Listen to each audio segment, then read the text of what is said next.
ways to make them more interactive, perhaps do some focus group work, even though I know that the webcasts have been popular. We don't get to see one another face-to-face very often either, and I'd like to take good advantage of the use of that time and have more interaction with you as we work through issues together. Those are my announcements today. Any other general announcements from the audience that you'd like to share? Is anyone here who is imminently retiring and want to fess up to it? Okay, well, let's get on with our program today because it is, as they say, full and rich.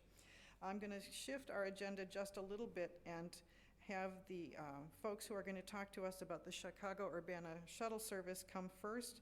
That's Laura Clower of the President's Office, Karen Greenwald of Dr. Ghosh's CFO office, and Pete Varney from the Transportation and Automotive Services in Facilities and Services in Urbana.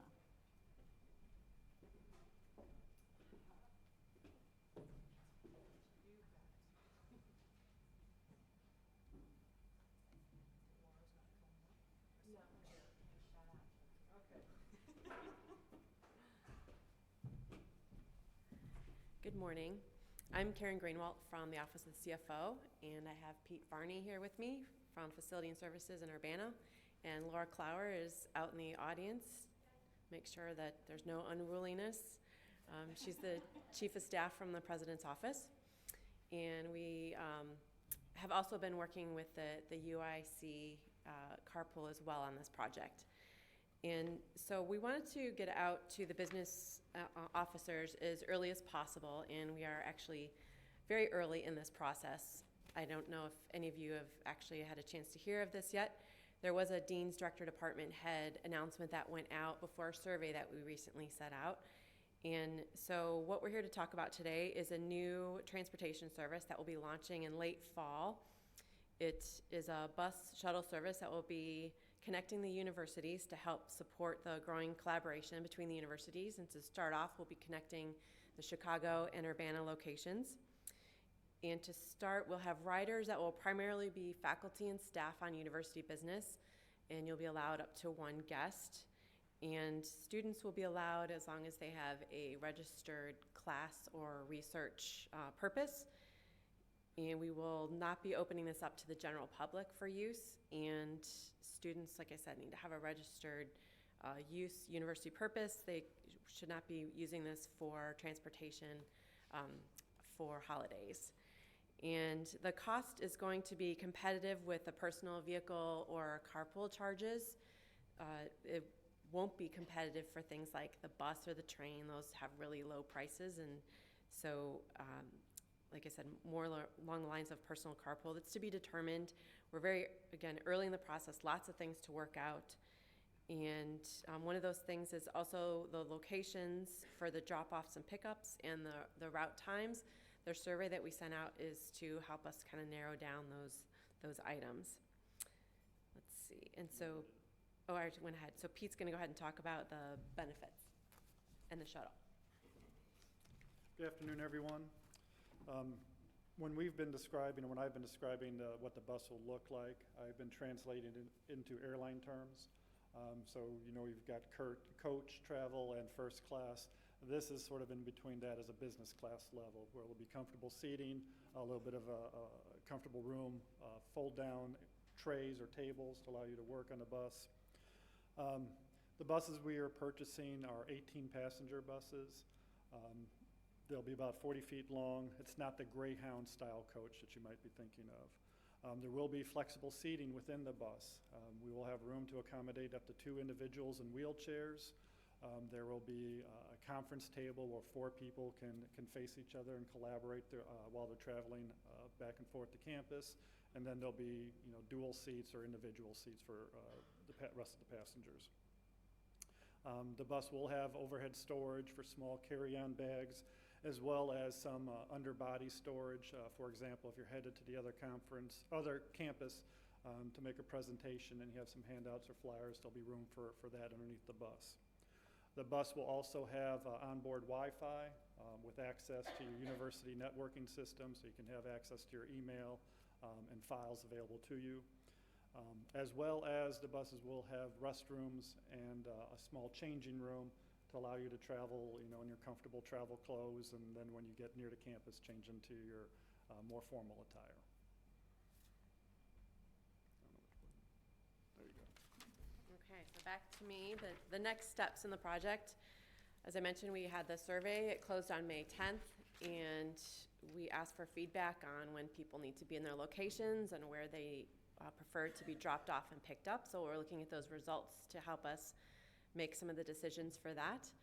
We also have a lot of things to work out with the processes, and including kind of leading the way for that is we're right now working on the software that's going to accompany the service. There will be a website available, hopefully at launch, that will allow you to make reservations. You can make reservations on behalf of folks. You can do group reservations, make them for multiple people. Cancellations, choosing your seat, the standard methods of payment, CFOP, T-card, credit card. If you have a passenger that is your guest and not in university business, that would be paid outside of university form of payment, and a credit card would be accepted for that. And let's see, what else have I? There'll also be an app that will accompany it. So we're going to try and make it as up-to-date and cool as possible, and have features like tracking where the shuttle is, if there's any delay in it arriving, getting notifications for that. But that may come closely after the launch of the shuttle. We'll be doing a phased approach as we're continuing to work with the company. We'll be adding features along the way. That's all I have listed. Like I said, since we are still working out a lot yet, we will have updates that we'll need to provide you. So we'll get that information either maybe through a listserv that's for this group, or maybe another presentation as we get closer to the fall. We'll have some sort of marketing campaign to help continue provide awareness and advertise the new service. And turn to Laura now to see if she had anything she wanted to add that I may have missed. Okay, we'll open up for questions. Yes. The question was, do we have any plans for off-campus locations for pickups? And not at this time. Possible downtown, which could or could not be considered off-campus, but I think that could be in the mix. Anyone else? All right. Well, thank you very much. We'll be getting you information as we have it.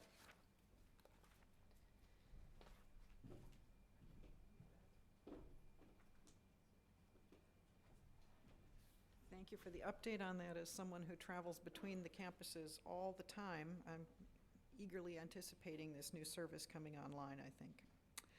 Next up, you may all remember AITS visited us in the fall to talk about a survey that they asked us to fill out. I hope many of you did so. And Stephanie Dable is here today to give us the results and next steps of what's going to be happening with the ERP.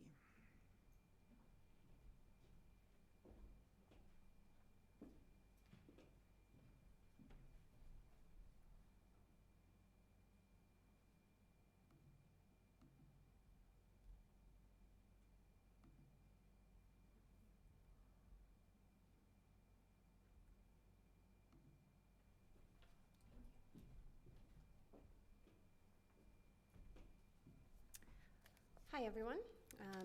Like Gloria said, we were here back in the fall and talked about what we were planning to do with the next steps for Banner and business process transformation. We gave you a survey, and so I just wanted to come back and talk about the results of that and kind of what we're planning to do next. So just as far as kind of a summary, the reason we started to do this is because Banner has been around for over 15 years. So we thought this was a good time to take a look and see what we needed to do planning for the future. So we started out talking to some of our peers who also had aging ERP systems to see, were they starting to look at new systems? Were they making decisions? How were they basing those decisions? And we also talked to some higher ed analysts like Gartner. We went to conferences, we went to EDUCAUSE, we went to the Banner Conference to see what's happening with our existing system. And what we learned is that people aren't just changing their ERP systems just because they have a couple $1 million to spend. They all had a reason to make a change if they were making that change. Some of those reasons is maybe they were still in a mainframe. They had old technology. They were losing support from their vendor. Maybe Ohio State, for example, they weren't up to date on their software so badly that they lost their vendor support. They just couldn't upgrade anymore. Maybe they were losing their in-house resources. So all of that knowledge of the people who supported their systems maybe were retiring, so they needed to do something. Or they found that their current system maybe just didn't have the functionality that they needed to continue. So we kind of gathered all of that information from our peers, from the materials from the Gartner and other people that we talked to, and we came back and we decided, we wanted to hear from all of you, the people that use our systems. So we sent out those surveys, we talked to folks, and then we went back and we shared those results with President Colleen, with Vice President Ghosh, Wilson, and Dr. Seidel, and kind of gave them, what we thought the next steps should be and our recommendations. And so now we're coming back and sharing that with all of you. Kind of one of the main things we found is that nobody's really chomping at the bit to put in a new system. Banner may not be perfect, but I don't think anybody's ready to take that next step. But there is a lot of value in improving those systems that we currently have. So that's kind of where we're headed. Just to give you a little bit of input into where we got some of our research. The Tambellini Group is a company that specializes in higher ed. And so we looked at one of their reports where they looked at public four-year institutions and the software that those institutions use. And just so you can see, for both student and the finance and HR sectors, Banner still is in the lead. So staying with Banner doesn't necessarily mean we're doing something wrong, because they do still have the market share in those two areas. Just a couple other points from what we found with the Tambellini research. A lot of institutions really are taking that wait and see approach and learning from what those early adopters are doing. Some of the reasons that institutions don't want to do anything right now, they're not ready to take that risk. They don't have money. Funding is a big piece of moving to a new ERP. It's millions and millions of dollars, hundreds of millions of dollars. And their current system is good enough. It's gonna work for years to come, so they're just not ready to make that move. The legacy vendors continue to lead the market share, like I showed you on that last slide. So they're fine with what they've got right now. And as the size and complexity of an institution increases, the number of choices of a new vendor to move to decreases. So there's not a lot of choices out there, especially for an institution like us. And then we talked about this last time, but if you want to move to a cloud solution, it requires significant business process change. So you've got to be willing to do that before you move to a brand new system. So kind of getting on to what we talked about as far as input that we requested. So if you remember, we kind of talked and asked in the survey for 3 specific areas. One was about business process. So what processes do you use day to day that really need improvement? One was about our applications. So what applications do you use every day that need improvement and would help you do your job? And then the third was about functionality. So what functionality doesn't exist that we would like to see and would help make your job easier. So here's kind of the way the results came back to us. These are the top 6 categories that we received back when we took all of the feedback and kind of mushed it into categories. So the first was travel and expense. The second was the overall number of systems being used. People were just concerned that to get their job done, they had to use so many different systems. They couldn't just, use 1 or 2 basic systems. The third was the integration between systems. Again, it kind of corresponds with the number of systems, but systems don't always talk to each other. You have to input the same data in multiple systems. The fourth was banner usability. Now, a lot of these surveys were collected before we went to Banner 9. I don't know if that makes this worse or better. But a lot of people were concerned about the difficulty that they have using Banner. The fifth was with Hire Touch and just the overall hiring process in general. And then the sixth was time reporting duplication. So just all the different places that you have to go to enter your time, and that it kind of got lumped together. Some of that is your leave, some of that is positive time, so just overall time reporting. So many different systems. Some other feedback that we received, this was just in general having conversations with people. Our student folks said, they've done some research. They didn't see any system on the market out there that would really be an improvement over what we have now. A lot of people ask the question, would we get any value right now with replacing Banner and going to a new ERP? We talked a lot about the security application and the USC process. And then, source to pay is obviously a big piece of this, especially on the finance side. And I know Gloria's going to talk about that a little later on.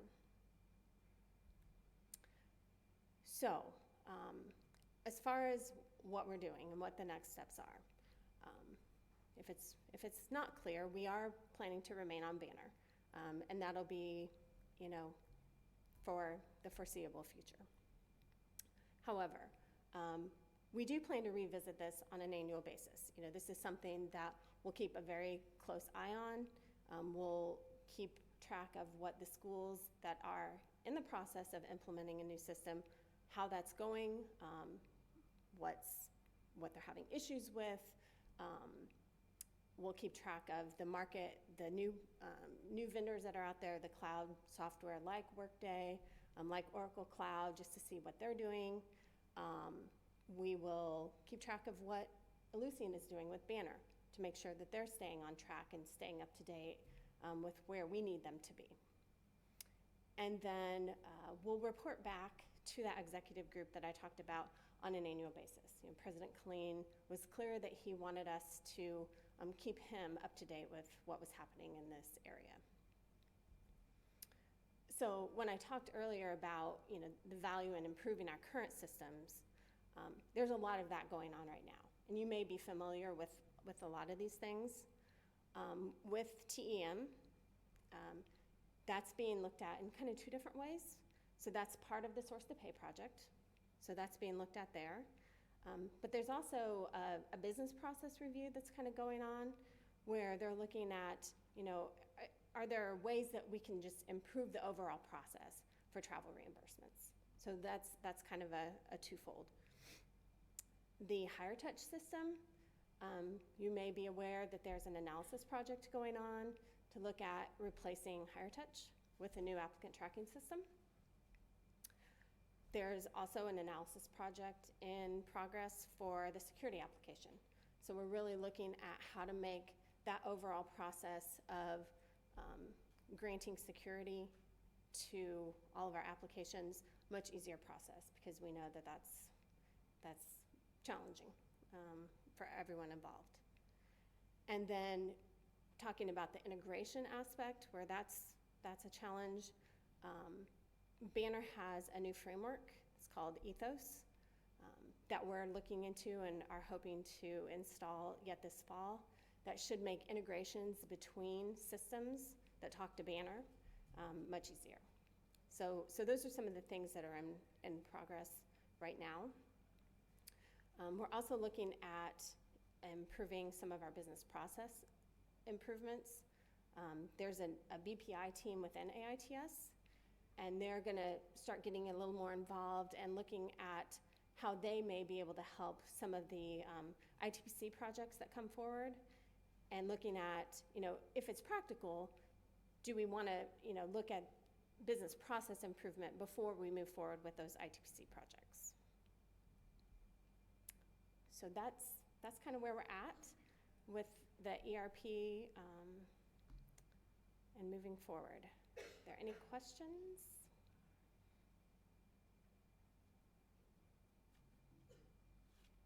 Okay, thank you very much.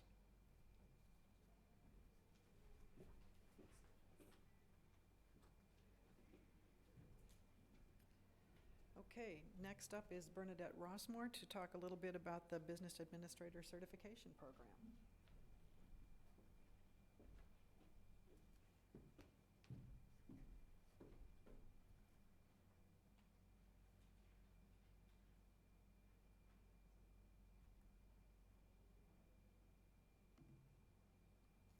Good afternoon, I'm Bernadette Rossmore. I am the Coordinator for Business and Financial Services in OBFS, and also one of the UIC facilitators for the Business Administrator Certification Program.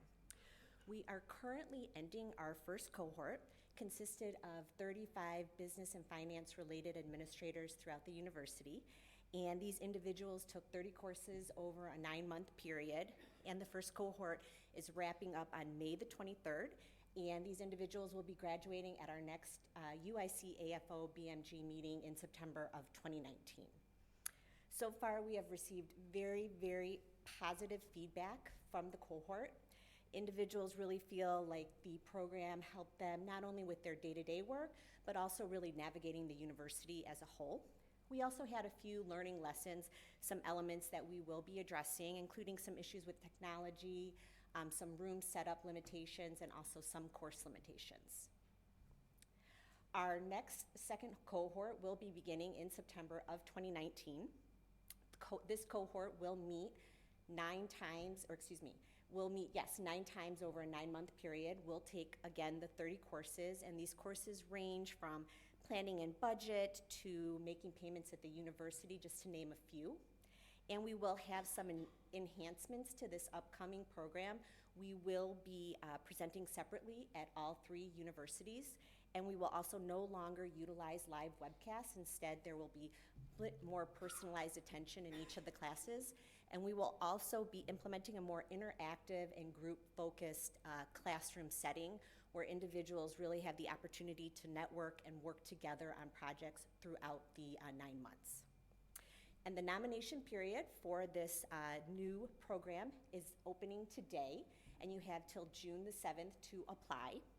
All nominations will require a supervisor approval, and entry into the program will be done through a selection committee.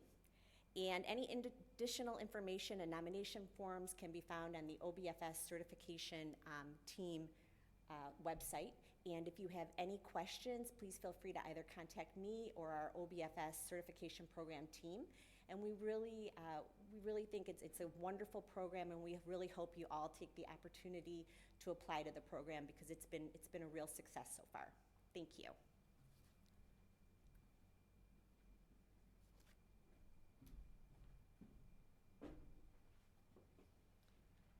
Thanks, Bernadette. I didn't say anything about this before I started because I knew I would just start rattling on and take Bernadette's whole presentation away from her. But this program has been foundational in its first year, I think. And I would also encourage all of you to consider it. We are looking at ways to increase the size of the number of people that we can accept into the program while still making sure that, as Bernadette said, our objective next year is to be even more interactive and allow people opportunities to do case studies and so on. So I think some exciting things to come, and I want very much to express my appreciation to those people who are willing to take the journey with us in the first year, and especially also to the teachers, the instructors who have been willing not only to do the video sessions this year, but also willing to do in-person sessions next year.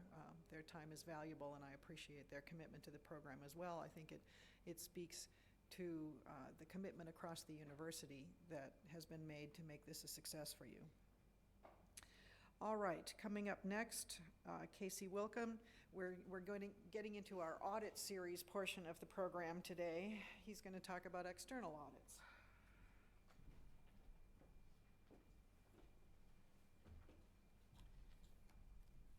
Thank you, Gloria. So for this first portion that I have to present on, there is no PowerPoint, just a brief reminder of what we've kind of come across so far. There was already an email that came out February 19th from the OBFS News to kind of relay this information, and there will be another one that comes out before year end as well, but this relates to policy 9.3, which is report activity from audits, reviews, consulting engagements, attestation services provided by external parties. So what this is really getting at is anytime your department has any type of engagement that is a consulted service from outside the university, not internal audits that's coming to your department to review, whether it be financials, controls, anything of that sort, you do need to make sure that that information is conveyed to the system offices. And the way you can do that is by sending the reports to an email address, which is consultreprev, consult, R-E-P-R-E-V, at uillinois.edu.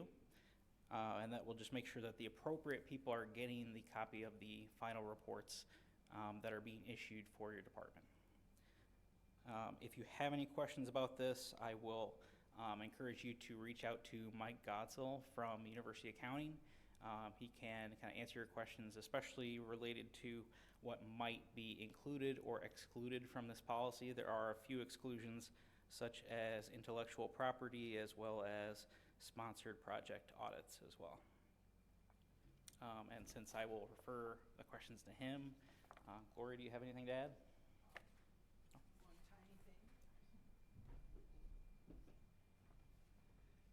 I wanted to share with you, it's not just because we in the system offices are nosy and want to know what's going on in your units.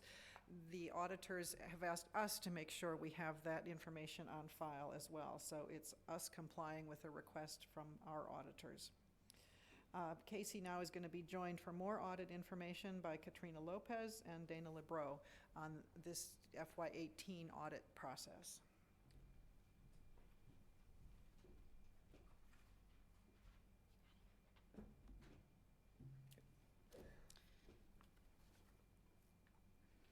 So again, my name is Casey Wilkin. I am a coordinator with University Accounting and Financial Reporting. My co-presenters will be Katrina Lopez as the Assistant Director for the Office of Grants and Contracts for UIC, and Dana Lebreau, the Coordinator for Business and Financial Services with the Office of the Assistant Vice President. Briefly, what we're going to discuss here quickly is the overall concept of our audit. A lot of people don't know this, but there is multiple components of the audit, 3 different portions that we'll cover today. But we also want to give you a little background as to the audit authority, so who is requesting that we be audited, who our external auditors are, as well as the timeline that the audits follow. The spoiler for that is it's year-round, it doesn't ever stop. So, but we'll kind of give you an idea of what we're doing at certain times of the year as well. Once we break down the financial portion of the audit and the federal compliance and the state compliance portions, we'll also kind of give you an idea of what we expect from your departments. If you happen to be involved in an audit finding, spoiler again, you'll get an email, but kind of what you can do to help us to avoid that in the future. And we kind of go into some pretty intricate detail as well as to things you should be thinking of at this time of year especially. So the audit authority. So what this slide is essentially getting at is, yes, we are required by law, the legislative guidance from the Single Audit Act to the Uniform Guidance to the Illinois State Auditing Act that all require that we be audited for all three portions of this entire audit, so the financial, the federal, and the state compliance as well. That being said, it's not that we wouldn't be audited if they didn't tell us we had to be. It's obviously provides a lot of benefit for people to see the audit findings that we do have and learn from the mistakes that do happen. And then again, this is for all three universities, the regional offices, anything that is going to roll up through the university financial statements, including our UROs as well. So who are our external auditors? So our current auditors are Clifton Larson Allen LLP for the federal, state, and financial. They are on a 6-year contract. FY19 will be their 5th year. So we have about 2 years left with them, when you factor in all the different work that goes into it and all the hearings that will result as of that as well. The state compliance portion is, you can kind of think of subcontracted out to EC Ortiz & Co. LLP on behalf of Clifton Larson Allen. That being said, you may not hear from any of the auditors directly. I think in most cases they will be contacting our offices so that we can try and limit your exposure to them and help you respond when there is an issue. So the overall audit timeline, this kind of gives you an idea of how the audits affect our fiscal year. But from March, we have the preliminary survey questionnaire. April will be the entrance conference, which is between the university's financial officers, where they meet with the auditors and determine the scope, as well as discuss important issues that they expect to come up throughout the fiscal year. The audit testing commences through April to December. They do some preliminary work just because it's too much to handle all at one time, so they get started on some of it before we close the fiscal year, but they will be testing throughout December. And then additionally, September through January, once they are aware of an issue, they'll be working with us to get support and documentation from the departments, but there is a little bit of back and forth between our offices and the auditors to work on the extent of what the audit finding would be, and also some discussion of what would be a material finding versus a significant deficiency as well. And then in the fall, a lot of people don't know this. I think we've tried to publicize this in the past couple of years, but the Legislative Audit Commission has a hearing where our financial officers have to sit in front of the the Illinois Congress to answer for essentially any audit findings that have come up from the previous fiscal year. So not a pleasant situation for anyone that has to sit through that review. They have to answer a lot of tough questions, and really that's part of our job, is to try and limit their exposure so that they don't have to do some of that really hard work when it comes to that time of year. For the financial portion then, this is just what we're going to cover briefly: the focus, the recent audit findings, corrective action plans, and continuing areas of interest as well. So the focus for the financial audit doesn't really change. We have our statement of net position, the statement of revenues, expenses, and changes in net position. So you can think of your balance sheet, income statement, as well as your internal controls over essentially anything that would affect your financial statements. Recent audit findings, I think from the BMG AFO meetings in the past, you'll have heard of these before, but again, these are things that we really need to hammer down on.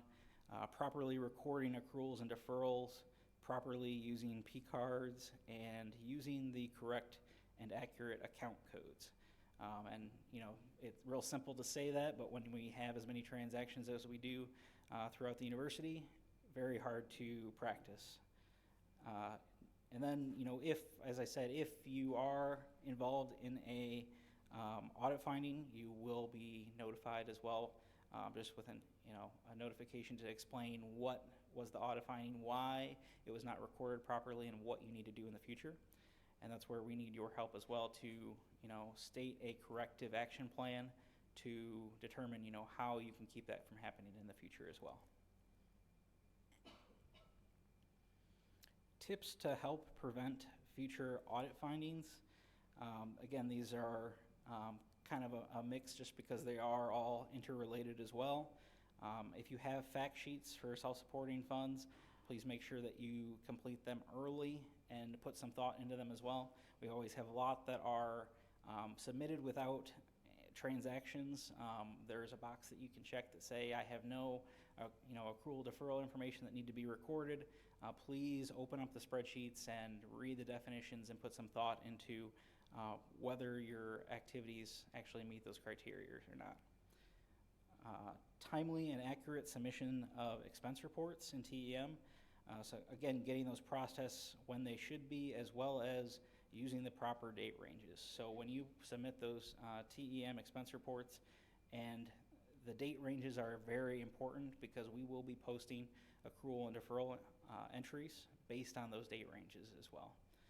So that's something that the university accounting does on the behalf of departments to make sure that the entries are booked as they should be.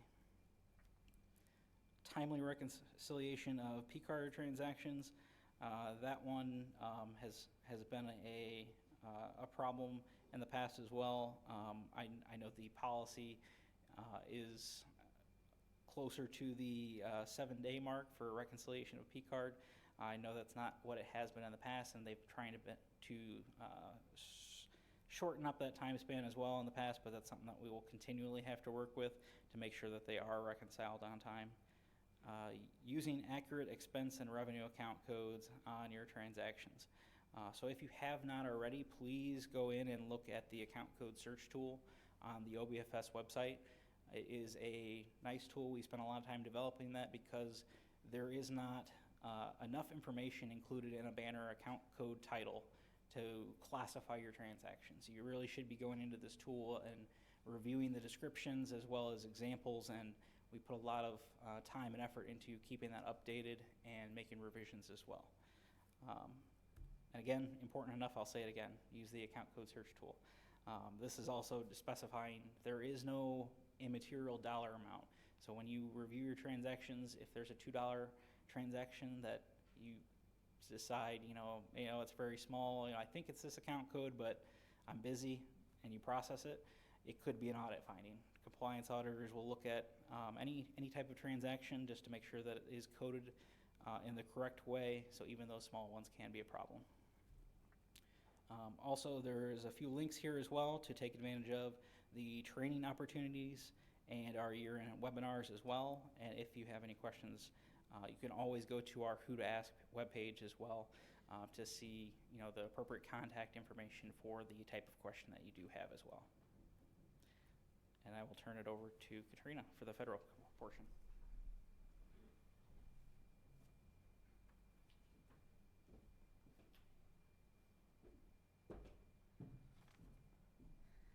Hi there.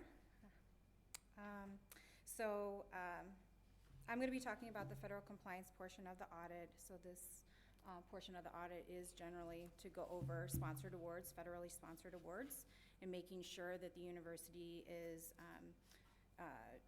using the expenditures according to uniform guidance, to the program guidelines, to the award guidelines. And they're also verifying that we have adequate internal controls in place. So do you have proper individuals signing off? Are people reviewing? Are people documenting? They're making sure that we have those procedures in place. And so this is just a slide to give you an idea of what they test under the federal compliance portion. So these are all of the basic areas that they test. This may vary from program to program, and what's actually tested under each of these areas may be slightly different depending on the program. But this is just a general idea of everything that they test. So take note of that when you are charging expenditures and doing all the program income or cost sharing, that these areas are tested. So what I'm going to talk about here are the FY18 findings that we received for single audit in relations to UIC. So I think you all know that the university or the audit is performed on all universities, and it's all summed up into one. So sometimes it can be difficult to identify which ones were UIC. Some of them are joint, where other universities also had the same findings. So I'm just pulling out the ones that are specific to UIC, and there may have been other universities that had this finding, but we got this finding. So for closeouts, I'm sure all of you are aware that we've had this finding year over year since FY09. So this just basically has to do with closing out our sponsored wards in a timely fashion. And that's actually coming out a good time. I believe some of you business managers may have received an email from Ms. Karen McCormick. Our office is actually focusing some efforts today solely on closeouts. And so we have been, that's one of our corrective action plans that we have been trying to initiate special efforts, concerted efforts to getting our wards closed out. So we're trying to do away with this audit finding because it does get questioned a lot. The next two, payroll supervisory approvals and incomplete eligibility forms. Those are specific to a department at the hospital or affiliated with the hospital.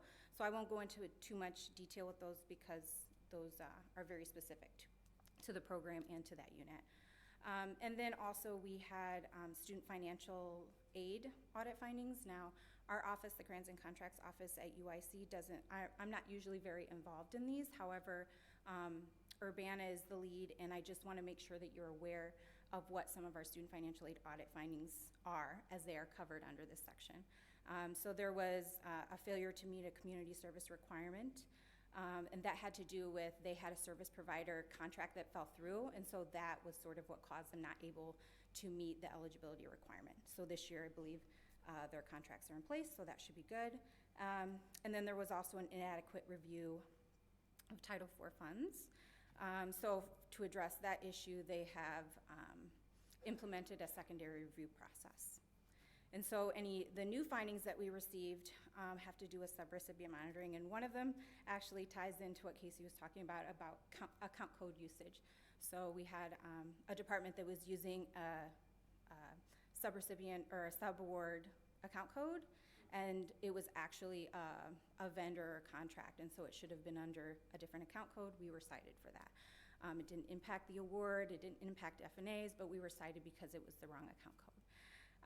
And then the other issue around subrecipient monitoring had to do with our office and reviewing audit reports in a timely manner for our subrecipients. And so in order to address that, we are looking into getting more resources so that we can review all of those audit reports and do risk assessments. So what to look forward to for this year? These are things that we think that they are going to focus on this year. This by no means is at all the list, but this is just sort of what we think they might focus on. Again, subrecipient monitoring, that's been a hot topic, whether it's the single audit or whether it's sponsor audits. Subrecipient monitoring is a hot topic, as well as procurement procedures. So this year is the first year that UIC has to be in accordance with uniform guidance and all of the regulations surrounding procurement. So we know that they're going to focus on that this year. So something to just sort of plug there is they're going to be looking for those quotes. Did you do an analysis or comparison to justify why you went with this vendor? And then also having proper justifications. If you have a vendor you've used for years and years and years, and you just say it was in the budget or it was in the contract, you should have more to that, more explanation. It could be their expertise or so forth, but it shouldn't just be that it was budgeted. And then also they're going to be focusing on proof of expenditure review. They want to make sure that you're reviewing your ledgers, the expenditures that are charging the grants, and you're doing this in a timely manner and documenting that you are doing it. Timely submission of invoices and reports. They always focus on those days. Same thing, kind of similar to what Casey was mentioning. Dollar threshold doesn't matter. 1 day late doesn't matter. They see it as late, and so they definitely focus on those submission dates. And then also your internal controls. This auditing group, I will say, is a little bit different than our past, where this group wants to know who signs off on the invoice or the vouchers. And if they can't read the ledger, they can't read the signature, they ask us, say, who signed off on this? And so we have to go back to the department, and then they want to know the relationship. So they definitely are looking into that. And so and just another plug here, because I know Casey wants to mention year end. For us, I just really wanted to mention for those of you with state awards, the typical deadline is July 15th. So we like to have, or we would request that you try to have those expenditures, in Banner, maybe by around the 10th, to allow subsequent charges to charge. So if it's salaries, so fringes can charge, and indirect costs. And sometimes there can be a little bit of a lag, but it is a very tight deadline for all of us, and the sooner you can get it in, the better. And then I think that is it. Do we have anything else? No? All right, go ahead. And I'm going to hand it over to Dana.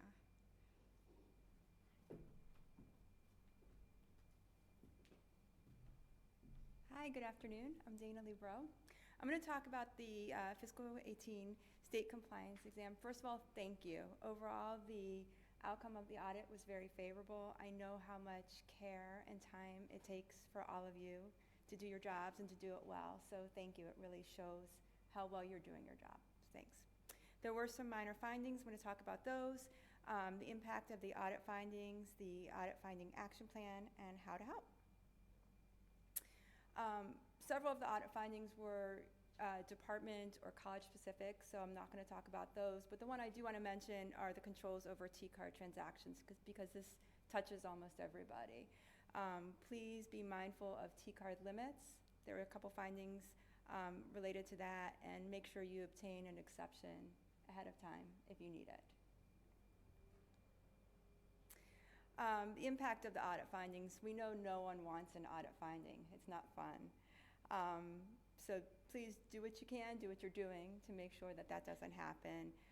Again, as Casey mentioned, there's the annual LAC hearing, which it's a difficult time, and we certainly want to limit the exposure as much as possible. If you have a finding, it's an area that might possibly be retested. And usually simple changes can make a big difference. So make sure that the university policies are explained, understood, and everything is documented. If you do receive a finding, you most likely have received a letter from Gloria. If you have any questions, you need some additional information, please reach out to me. I'm happy to help, and we're willing to work with you in whatever way we can to try and correct any issue that you might have so it doesn't repeat next year. As I said, keep doing what you're doing. Be diligent in your daily work, as I know you all are. Continue to help train your staff. Make sure they know what to do. And adhere strictly to the university policy, guidelines, and mandates. If you get an audit inquiry, please respond timely. If you don't know how to respond, just call us. We are more than happy to help. That's why we're here. And ask lots of questions. Just some contact information for the state compliance portion. You can contact me. My information is up there. For the federal compliance audit, Katrina. And for the financial audit information, I think it's Casey. I'm not sure why. Or Brent. You can contact either. Are there any questions overall? Okay, I'll turn it back over to Casey.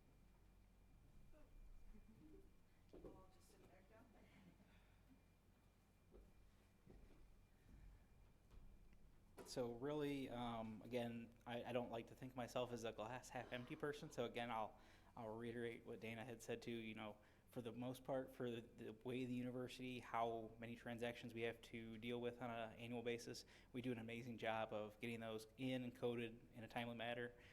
So I do want to say, again, great job, like she said. It's always a continual movement for how can we do better. So again, these are kind of things that we want you to think about as we approach year end. Most of this is going to be repeat of things you've probably already heard through email announcements, as well as if you review our year-end FY19 closing and FY20 opening procedures. We have the links in here to the website as well as the actual document itself. This goes through A to Z, you know, what we go through to close our fiscal year, all the critical dates that you will need to know. You can pull right from this document, and that's where most of this is coming from as well. So this is not just UAFR's critical dates. This is a little bit of everything, just because it all affects all the different departments, and it's all something that we need to be aware of as well. So we include our dates for our year-end webinar as well as our fact sheet webinar. If you have not been to one of these recently, I would advise you to give some thought to it and go. It may be a 5-year refresher. You know, you haven't been in a while. I've been with the university full-time for 5 years. It's amazing the things that change in 5 years. So if you haven't been for a while, it would be good to go ahead and book another one as well. The deadline for submitting a request to return gift funds to UIF for reinvestment is June 14th, as well as the deadline for terminating CFOPL codes as well. So our advice on that, do it early so you don't have to worry about it. Anything that's going to be carrying forward through June into July, we can't process any terminations, so we'll have to get to it in August. But you know, the more you can terminate beforehand, hopefully the less you have to do during the fiscal year end as well. June 30th is a Sunday this year. It's going to be your last day for your swipe dates for FY19. Since it is a Sunday, make sure that you have all deposits and cashiering receipts in by 2 o'clock on Friday, the 28th. And then Monday is the first day of FY20 and the beginning of the lapse period for the state funds as well. So you do want to make sure, you know, at that time of year, you're being very careful when you make any entries, journal vouchers, feeders, that you're paying attention to the transaction date that you use, as well as the appropriate state fund that you're using as well. Wednesday, July 3rd, that's going to be your TEM deadline for FY19 business. And the key word in this statement is you want it approved in TEM in order for it to post in FY19. Similarly, the T-card transactions all must be reconciled and approved by 5 p.m. to post. And also, labor redistributions, the deadline for those will be July 11th at 5 p.m. And your P-card transactions, again, anything with a swipe date of June 30th or prior, you want to make sure that those are reconciled by the 12th to make sure that those will get in on FY19 business as well. And the importance with those is you have to think if you're not going to get them reconciled and approved and they're not going to post FY19, you need to start thinking about them for your accruals as well. So again, it's in your best interest to get things in early, and then you don't have to have quite so much to worry about as well during July. The 12th is going to be the last day for period 12 business. The deadline is here, but I encourage you all to not see that and think that it's at least a few days earlier. Again, the faster you can get those in, the better.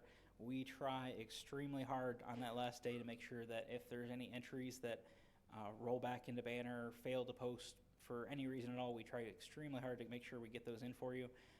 But if it's going to be the last day, we have no guarantees, unfortunately, at that point. That being said, too, if you're trying to get something to post and have questions, feel free to reach out to us as well, that we can try and help you to get that posted in time. Because we do want to get your entries in so that there's less for us to take care of during period 14.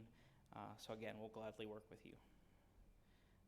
The 17th is going to be when your self-supporting fund fact sheets are due. Again, same process. You can start on those now.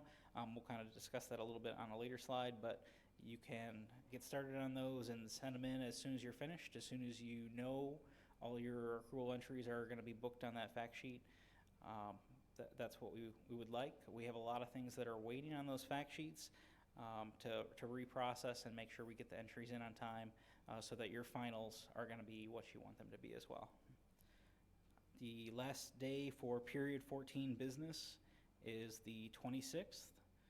So that's going to be your final. We'll be issuing the final statements for the fiscal year and that following Sunday then. And then the last deadline that we have here as well is Saturday, August 31st, which is the last day of the lapse period for the state funds. So that's when our FY19 state fund will be closed, and there will be no adjusting entries after that point. General reminders and tips for year end. This is getting into a little bit more detail, just things to again be mindful of as we do get into that time of year. Submit your TEM expense reports into UPay as soon as possible. This probably goes without saying for all times of the year, but submit the appropriate amount of documentation when you submit them so that you don't have any last minute rejects that you have to either reprocess or, book adjusting entries for FY19 for as well. For payments related to services, subscriptions, memberships, this move goes back to the date ranges for those items. It may be if you're talking about individual transaction that's going to post, it's going to post with one individual transaction date. But if it's for a year of service, we really need to make sure we're treating that properly. So using those date ranges will give us the information we need to book the appropriate entries for you. Be careful when processing JVs or feeders in July. So we're going to have 2 fiscal years open. So you always have to watch your transaction date. Make sure that if you're trying to backdate into FY19, you're using a June date. And also to make sure you're using the correct state fund. So again, the FY19 versus the FY20. And the reason for that is you do not use your FY19 state fund for any FY20 transactions or business. Even though it's open, even though the system will probably let you post the entry, if it's not for the FY19, you shouldn't be using it for any new business. And then additionally with that, say for example you close out, you've got all your entries in on the FY19 state fund as of the end of July, you're early, which is awesome, it's great, but you also have to keep an eye on those counts as well, just to make sure that, for example, someone doesn't post a rogue to your CFOP. It happens. So if you're not watching those accounts to make sure the balances stay as you expect them, and you happen to wait until after August 31st, that's at that point, there wouldn't be anything we could do to make sure that the rogue is corrected in time. Fact sheets, again, you can start those now. Anybody that has any deferral items that will be posted for FY19 that relates to FY20 business, you can start tracking those.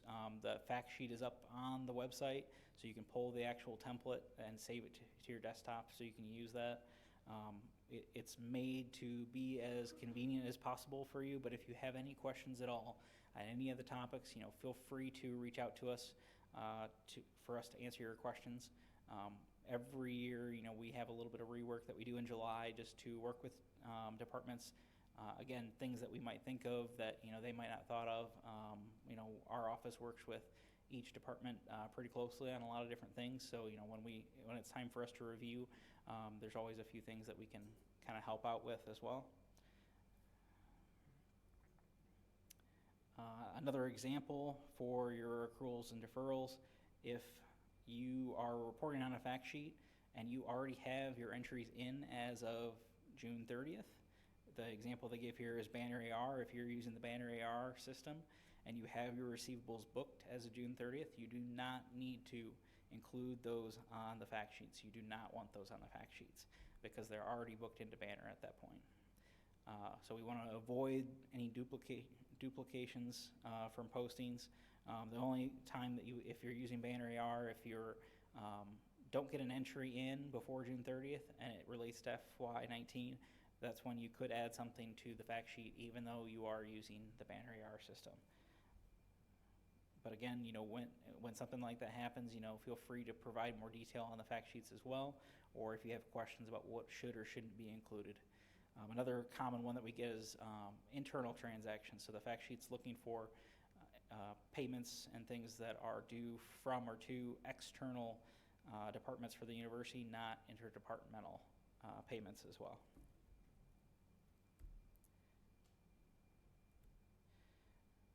If you have inventory that you're reporting on your fact sheets, make sure that you do it at the lower of cost or market. So if you purchase something for $2,500, but now it's only worth $1,500, that's the appropriate value that you're going to be reporting on. And then again, general reminders of things that we see, again, get your CFOP terminations in as soon as possible. It's just less work for you when it comes to July, especially if you're talking self-supporting funds and things of that nature as well. And then I think at this time of year as well, we'll see some people when they're thinking more about the balances that they do have and make sure that they're zeroing out their appropriate accounts. We'll see some funding transfers, quote unquote, that are essentially just JVs on expense account codes. So it's something you want to try and avoid. Make sure you're using the appropriate fund transfer process or the bar adjustment process if needed. And again, we're always here, especially in July. Give us a call. Any questions at all? We're glad to work with you to try and come up with the answers. If you go to our Who to Ask, I always encourage people to do that just because it's a good way to get to the correct person the first time. We'll all answer our phones and try and work with you to find the answer, but it kind of eliminates one extra person sometimes if you can get to the correct person to start with. So thank you, and are there any questions on this FY19 year-end portion? Okay, thank you.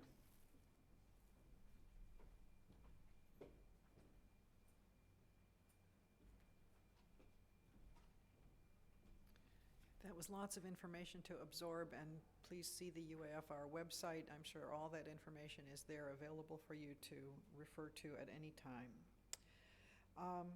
Next up is Scott Zalatoris, who will give us an update on recent policy activity.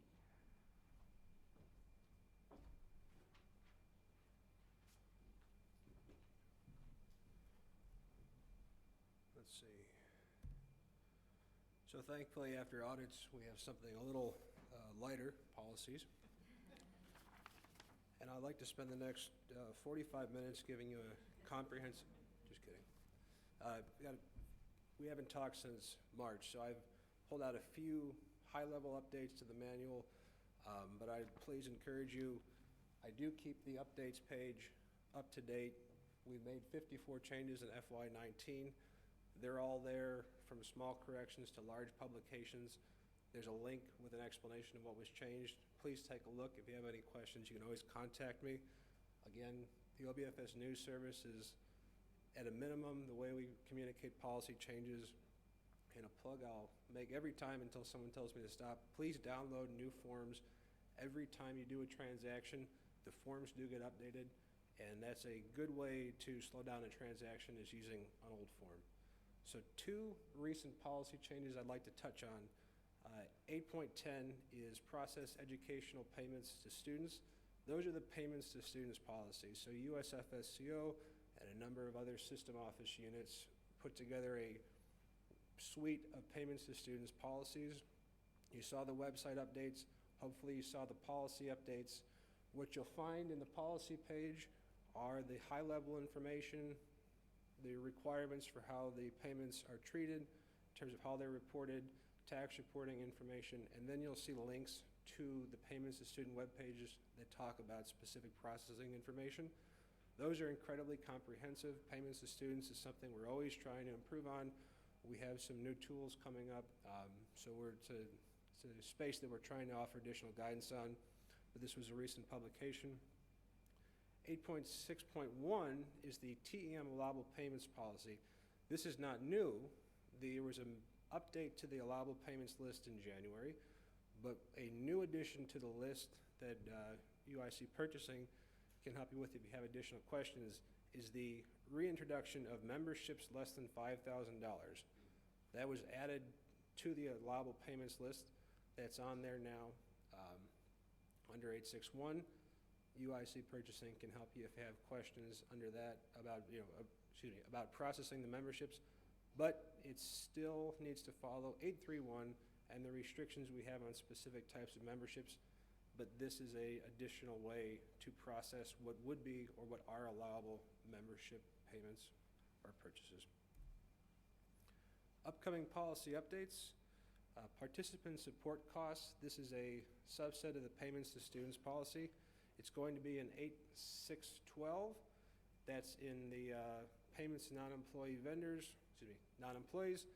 We're going to have additional processing information on the payments to non-employees webpage and on the payments to students page. Again, similar setup.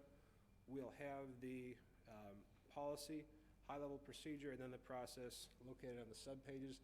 This is for a specific type of payment. If you have a federal grant, it's usually NSF that issues these. You'll be familiar with it. Essentially, they're paying participants who participate in outreach activities, STEM activities, things like that.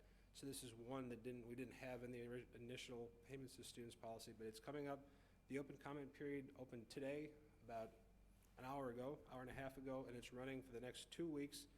And we anticipate that we'll publish this policy the very end of May, beginning of June. So if you have these type of payments, you're probably already aware of it, but please take a look at the policy, the procedure, and we've included the process information, and provide us with any feedback you have, any questions you have before we go forward with publishing the final policy. Equipment reporting threshold updates.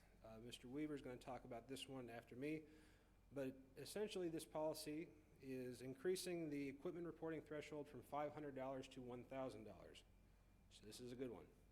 The open comment period is closing tomorrow, and provided that the state publishes final guidance in the JCAR regulations, this one should be on the books and communicated to you towards the end of May. Again, provided the state adopts the final rules. This has a number of policies that are impacted. There's training that's impacted. There's other guidance that's impacted. Jeff will talk about it, but this one is coming. So if you haven't looked at it, 1 day left. Please take a look. And I just want to give you a high-level overview of what we're looking to do this summer. So we're always making changes, but 3 big ones that we're working on right now: relocation assistance payments, and this is the most timely one right now. We've gone through a review of how we provide relocation assistance payments, looking at the current $7,500 cap, looking at the allowable list, looking at the reimbursements, and we've got a proposal to overhaul the system. It's been going through the CFO and the provost have looked at it. So we plan to come back to this group and the university committee very soon with a proposal to, I'll say, loosen the policy standard, provide universities with some additional flexibility. And I'm being very vague because we haven't picked the final version yet, but you can expect this summer, once that final version is approved, we'll be coming out very rapidly looking for feedback. We're trying to get this one in place as soon as possible because we know this impacts recruiting. We know this impacts timelines for getting faculty and staff. We also are going to address the civil service versus AP classification. Right now, civil service is not included.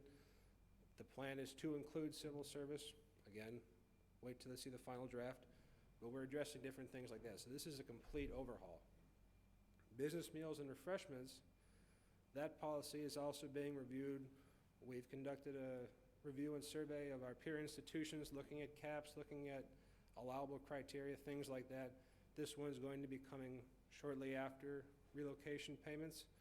So we'll be coming back here again. I'll be coming back here again asking for feedback. If you have specific suggestions, if there are trends that you'd like to see addressed, please feel free to contact me. We're still in the development phase. I've got different proposals drawn up for how business meals can be treated. Again, we're going to go back to the leaderships at each university and see what the system-wide standard can be. But if there's something you think, I keep getting nicked on this one, let me know. We're still in the development phase. And the final piece is gift prizes and awards. These are to employees, to non-employees. We're talking about retirement gifts, gift cards at holiday parties, things like that. How they're treated for tax purposes really puts restrictions around this policy, but we're looking at instances where we do have some internal flexibility for where we may be able to increase reporting limits and things like that, and at an absolute minimum, decrease the amount of jumping from one policy to another, to payables, back to somebody else, to UPB, to put at least some clarity around what you have to do in each circumstance, because I realize it is confusing. So a cleanup of this process, a look at the tolerances where the law allows, which is very minimal, and then get that one out. So these are the 3 that we're looking at right now this summer as the big policy improvements, and then, of course, any other changes that may come up. So that wasn't quite 45 minutes, but it's what I have. If there are any policy questions or any questions about this presentation I can address right now? Okay, as always, you can feel free to contact me. Email goes to me, phone goes to me directly. I'm happy to answer any question you might have, and I always tell people, if I can't fix your specific problem, I guarantee you I know the person who can. So please feel free to contact me.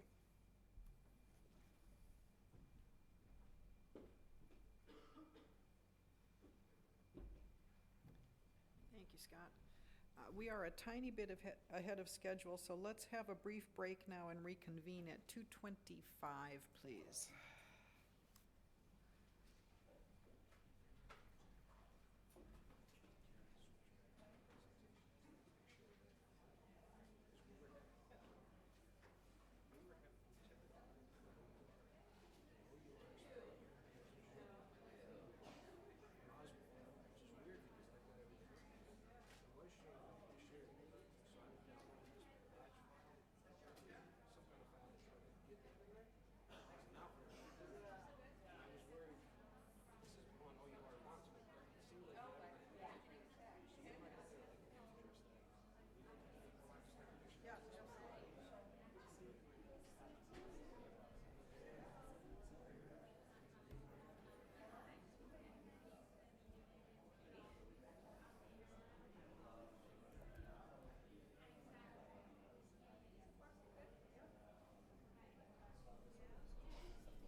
Michelle, would you mind, on the way to the, just on the way to the bookstore, that first door is John.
Okay, we've arrived at 2:25. If we can reconvene, then we'll keep ourselves on schedule.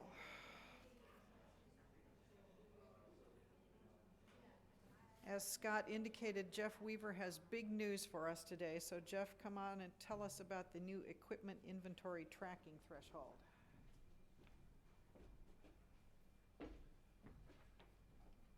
That's right, I shouldn't get pelted by garbage like I do when I come announce biennial every year, right? Hi, I'm Jeff Weaver, Director of Property Accounting for University of Illinois Systems Offices. Here today to talk about the upcoming threshold change. Like Scott had said, hopefully you've seen the open comment period policies and procedures talking about the threshold change. Many of you have been involved with us talking about it and vetting out the process, so maybe this won't be news to a lot of you, but just want to make sure everybody's on the same page today. And today I want to give you just a little bit of history and overview of where we are, how we got here, go through a summary of those changes, talk briefly, very briefly about policy and procedure updates, and spend most of my time talking about our implementation phased approach to implementing the threshold change. So a little bit of history overview. University of Illinois Government Relations Office actually proposed changes to raise the equipment tracking threshold. This was really as part of the Killeen legislation about 4 years ago. And actually the university requested a $5,000 threshold to be consistent with federal granting equipment tracking thresholds. What happened after the university requested that is actually local legislators, the state legislators, actually took that equipment threshold reduction out of the university bill and created, actually adjusted the State Property Control Act so that the threshold reduction would apply not just to the University of Illinois, but to all state agencies. So that's one thing all state agencies owe the University of Illinois right now. So what's happening, the threshold increase is going to increase from 500 to 1,000. The state admin code has required revisions, which is why even though the State Property Control Act has been amended, we're still waiting on those admin code changes to be finalized. So a little bit more meat on the current status. That State Property Control Act was amended to be effective January 1st, 2018. So that was 15 months ago. CMS finally got their act together and issued their proposed admin rules in November of 2018. So that was our and the state agency's first chance to look at what the new regulations were going to be around this. And then the state also has a very red tape process for reviewing all these admin codes and first releases, second releases. We are now in the second release of that admin code, and we are expecting those state rules to be finalized this Friday, May 17, in the Illinois Register. Keeping my fingers crossed for us. As I stated, university policy revisions have been made, and they're out in the 2-week open comment period. So when that's done and policies are finalized, we will be issuing more communications through the OBFS News Center, the BMG meetings, AFO meetings. That's why I'm here. And what's upcoming with the policy changes as well are changes to account codes, changes to our web pages, changes to training materials. And I want to talk a little bit about those today and the implementation plan. But key implications, we got to keep with that current $500 threshold until the revised university policy is officially issued. We're keeping our fingers crossed. Again, if the Illinois Register gets published Friday, those will go out next week, and we'll see finalized policies next week and announcements go out. So what's all in these changes? Again, the threshold is changing up to 1,000, and that's a threshold for both tracking them in the system, getting them into FabWeb and Banner, and having all those make, model, serial number, custodian, equipment manager information on them, the P-tag number. So that'll now only be required for items that are 1,000 and above. So yeah, for all new acquisitions and all new purchases, that'll be, the new standard when we start buying things and the new policies are effective. The policies also, or the legislation also allows us to remove all of our standalone records with a total cost below that $1,000 threshold. So everything that we currently track and is on inventory that costs less than $1,000 will be removed from inventory as well. And for those concerned, will not be added back. Because again, and people are laughing if you've been through this in 2003 and 4 and 5, it went up temporarily to $2,500. And I know our office knows that caused a ton of problems and still does. This is really in the law. The $1,000 threshold's in the law. They can't make us add it back later. Unless they change the law again, but good luck with that. There's also a third phase of this where the actual legislation, it's still a bit ambiguous, and I can't tell you the details yet, but it's going to allow us and state agencies to remove age items where the fair market value of those items have now gone below that $1,000 threshold. The one thing we do know about this is the items will require CMS pre-approval. So again, they haven't issued their guidance of how that's going to work and how they expect the state agencies to request those and what they'll be looking at. So we'll be issuing further guidance to university policy once we know more about what's going to be required through CMS. And this will be part of the three-phased approach I'll talk about in a few slides. So we've been keeping Scott busy. The threshold was in 9 university policies, 6 accounting policies, 2 grant policies, 1 purchasing policy, all had those stated, and those are out there in open comment period right now. So I want to talk about this phased implementation approach. We're a small office, property accounting. Unfortunately, we can't do all this stuff in a day. So we're going to do this in phases. And the first phase is really changing the threshold for new acquisitions of equipment. So we want that to happen immediately in FY19 after those university policy changes are finalized. So starting next Monday, if that's when the new policies get revised, you'll want to start buying equipment using those new thresholds and tagging them based on those thresholds. The next phase will be removal of all those standalone records below 1,000 threshold. We're looking at doing that in early fiscal year 20. That won't happen immediately. We're going to close 19 first, and then we'll get into removing those records in 20. And then again, removal of any aged items, still kind of a little fuzzy process with the state with more guidance coming. So new acquisitions phase 1, what does this mean? We want to implement that $1,000 threshold as soon as possible when they're finalized. And how are we going to do that? The account codes used for tracked equipment will not change. So account codes starting with 127 and 163 will still be the same account codes to use for buying tracked equipment. It's just that the 127 account code range now for non-capitalized equipment, instead of 500 to 5,000, will now be 1,000 to the 5,000 range, and 163 will be unchanged. So what will happen is our account code titles and descriptions are going to change with the new policy. So besides the 127 changing to 1,000 and above, the 126 will be changed so that it'll be anything under 1,000.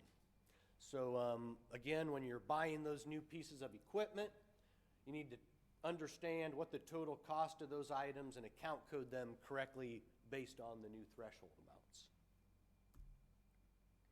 So begin using those new thresholds for all new purchases moving forward once we finalize policy. Once effective, that $1,000 threshold will be used for tagging and tracking moving forward. And everything that our office converts, all those new acquisition records you submit comes through our office, so we will be monitoring those so that we're not going to convert any more records that are a cost less than 1,000. And basically your unit and our unit will work together to reclassify any in-process purchases. And I'll give you an example of how this is going to work.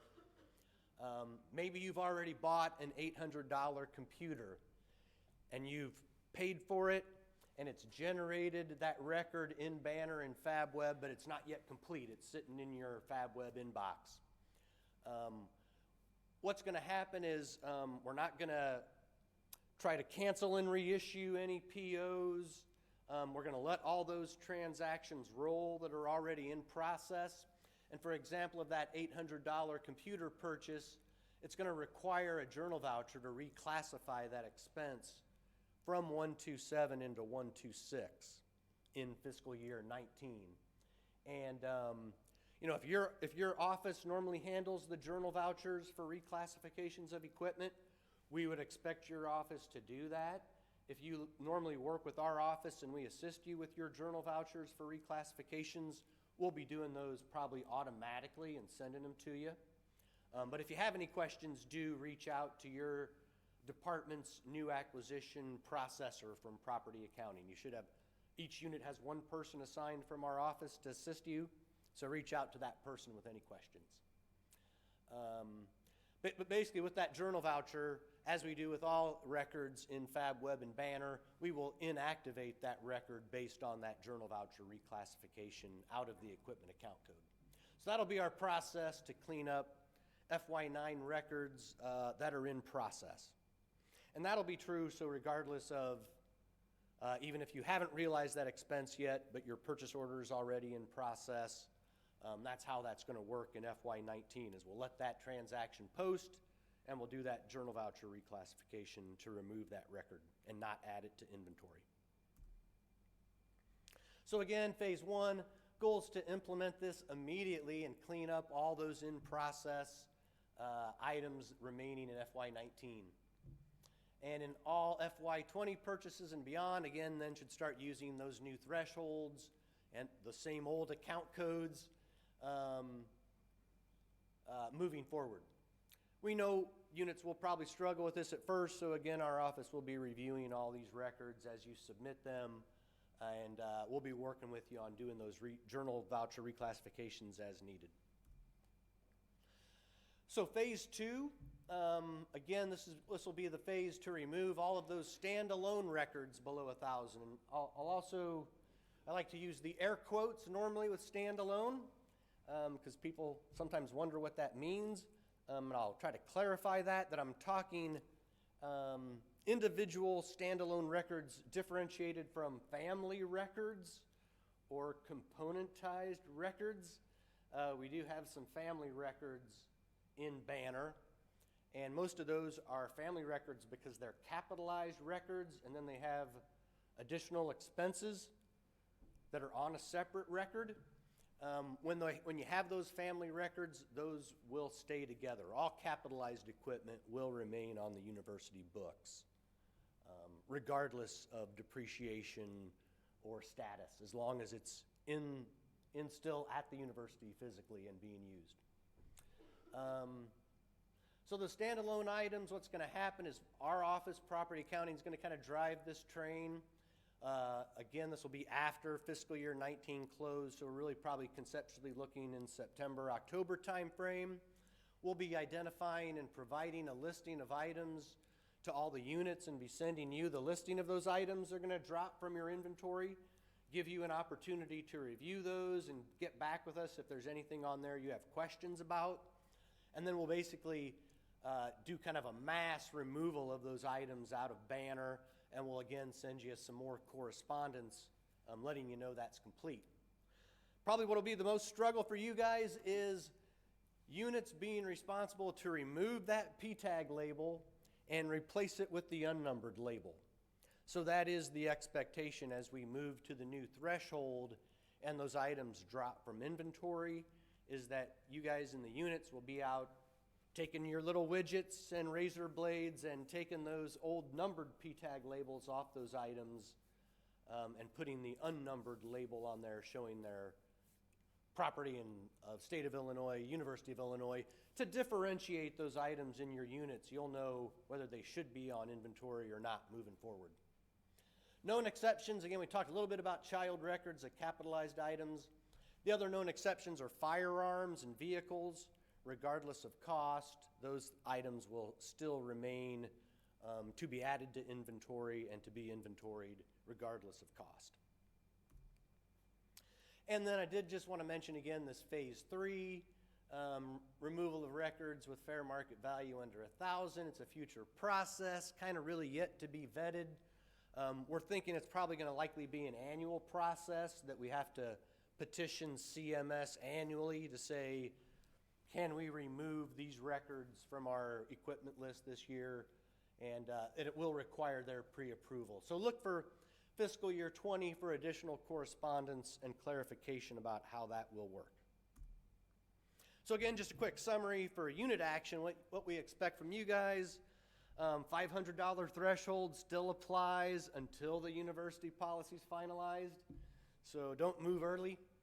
But once that's finalized, immediately start to code those new acquisition records using the new threshold dollar amounts. Work with property accounting on your JV adjustments to remove those in-process records in fiscal year 19, so we're clean as we finish up FY19. And really await your list of record removals in FY20. So what isn't changing?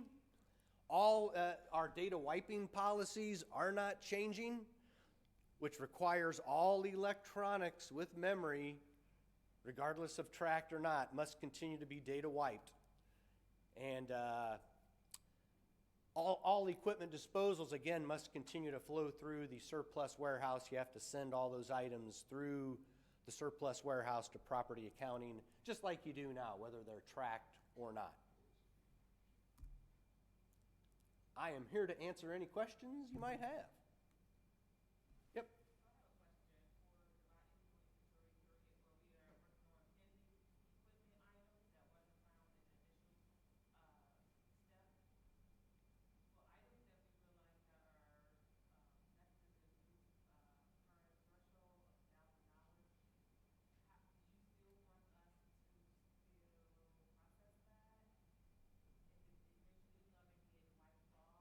Yeah.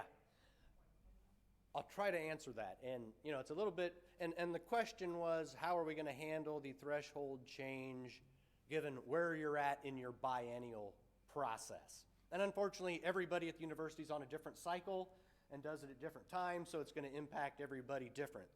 But if you're on the west side, so you've done your biennial this year, those items that are under 1,000 will remain on your inventory throughout the entire cycle. So your cycle doesn't end till June 30. Those items will still be on your inventory. You will still be held accountable for those items and in the system until that June 30 date. So unfortunately, you kind of got to play by the rules until the rules change and we really drop those items from inventory. So I think it'll be a lack of an impact on the west side. On the east side, I think it could be an easier benefit because, again, the time to probably drop those records and remove them from inventory will probably be in the September-October timeframe. And biennial will be open to you to use starting in July. Again, you won't have to certify till next March, but my recommendation would be then if you're on the east side, you may want to wait till those items drop so that you're not having to account for those items when you do your biennial inventory, and then you can kind of do the re-tagging of the items maybe at the same time you're doing your biennial, if you're doing it in next year. But I think, unfortunately, I think for the west side, you're stuck where you're at trying to still account for those items that you've had on inventory. Hope that helps. Any other questions?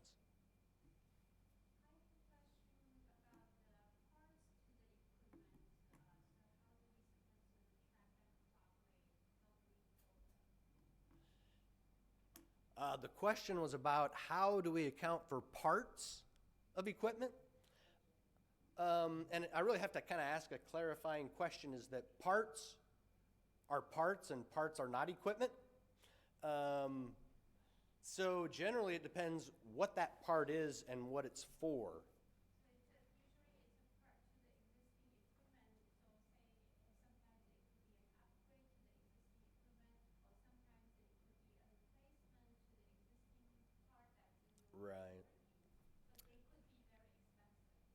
Right. So yeah, and the clarification was, maybe a couple more common scenarios is a part fails within a piece of equipment and you're replacing that piece of equipment. In that scenario, that part should not be coded to equipment. It should be coded as a repair and maintenance because you're not adding any functionality to the item. It's just a part and a repair.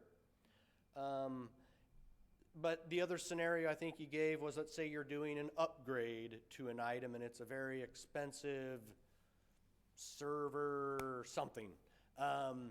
Those, is up to you sometimes of how to track those. If you want to add those to inventory independently, because you feel they're independent usable item, you can tag those individually. Or you can add them to the value of the equipment. You could reach out to your processor to have those added to the value of the equipment. But I think we would generally look at those again in the same range of, if it's under 1,000, it would probably be kind of a non-issue. So a lot different scenarios, and unfortunately, I think that's only 2 common ones. I'm sure there's a lot more, I know. But hope that helps give a little guidance. Any other questions?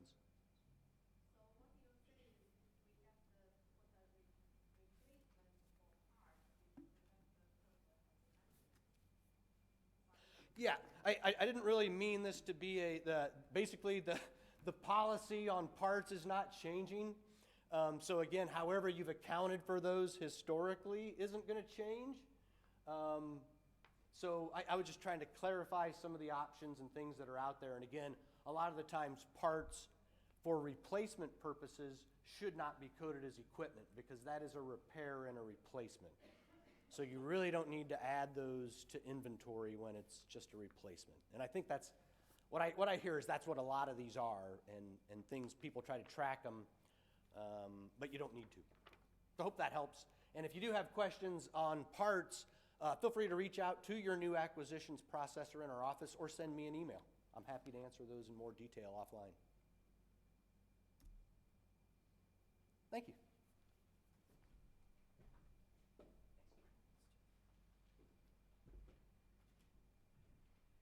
Okay, more account code information, Sam's code requirements from Bridget Toe.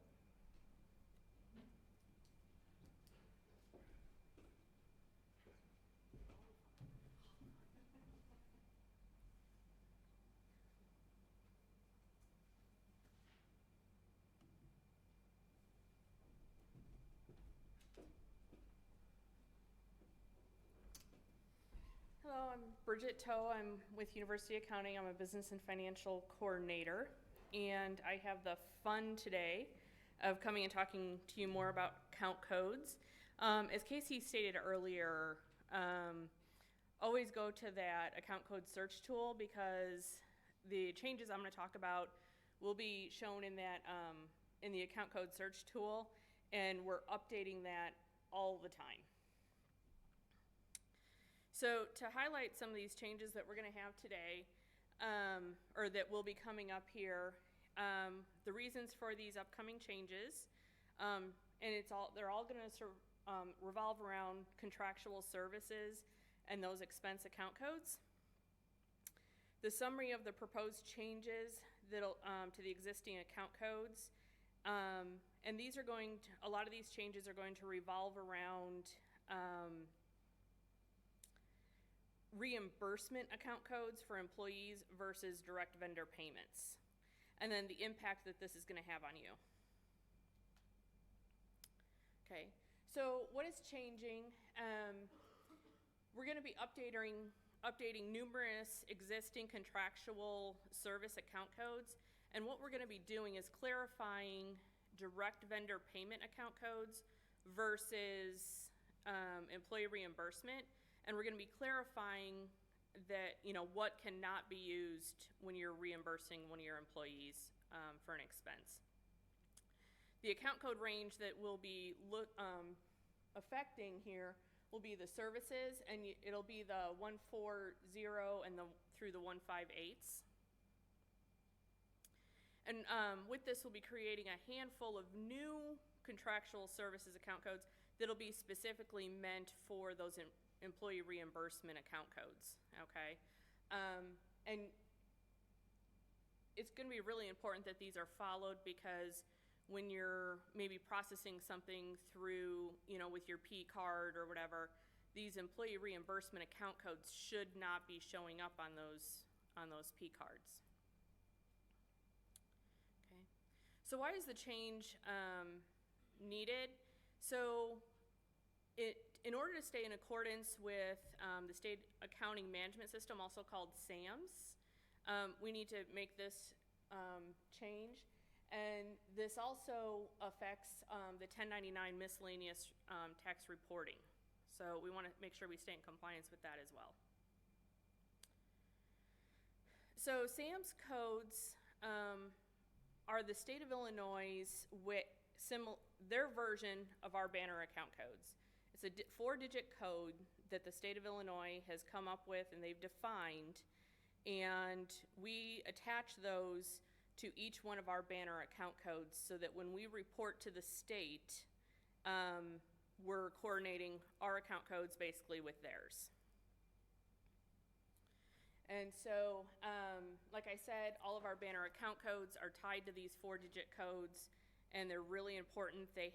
Each one has its own intricacies and is very specifically defined as to how it can be used.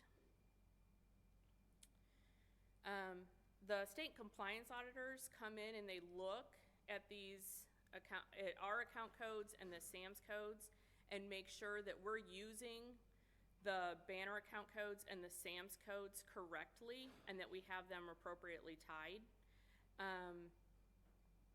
They have numerous account codes or SAMS codes, and they cover all the various areas as far as travel, contractual services, telecommunications, personnel, and the auditors look at these very closely. So an example here is the breakdown for all of our travel expenses between various items. If you look at our travel account codes, you can always see that we have them broken down between the vendor payments, employee reimbursements, and then each of those gets broke down between in-state, out-of-state, foreign, and whether it's an employee versus a non-employee. Okay, so we're going to be looking at doing very similar things with the contractual services.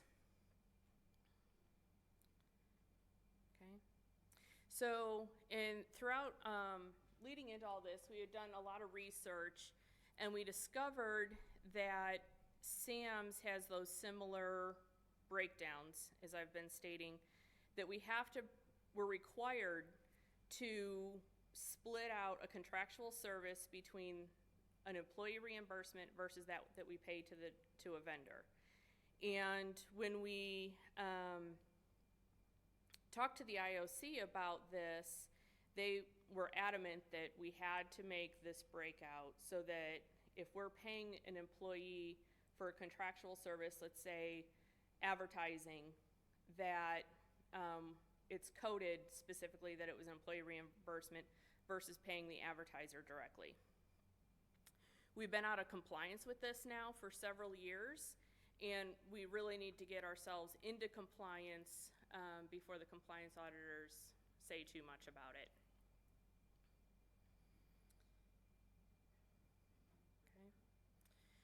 So the new not a new SAMS code, but the SAMS code we'll be looking at using here is 1202, contractual expenses reimbursements to employees.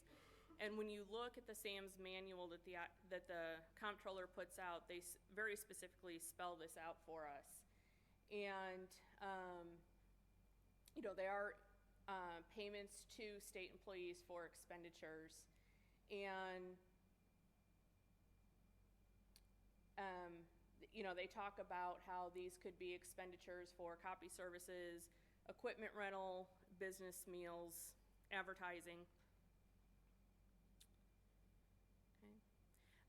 And all of this goes into the 1099 tax reporting on these services, because when we pay a vendor directly, at the end of the year, they'll get a 1099 if we've spent more than a certain dollar amount with them. However, when an employee goes and pays, say, the advertiser, then that vendor may not be getting a 1099 because it's going to the employee versus to the vendor. So therefore, then we end up with some inaccurate 1099 reporting.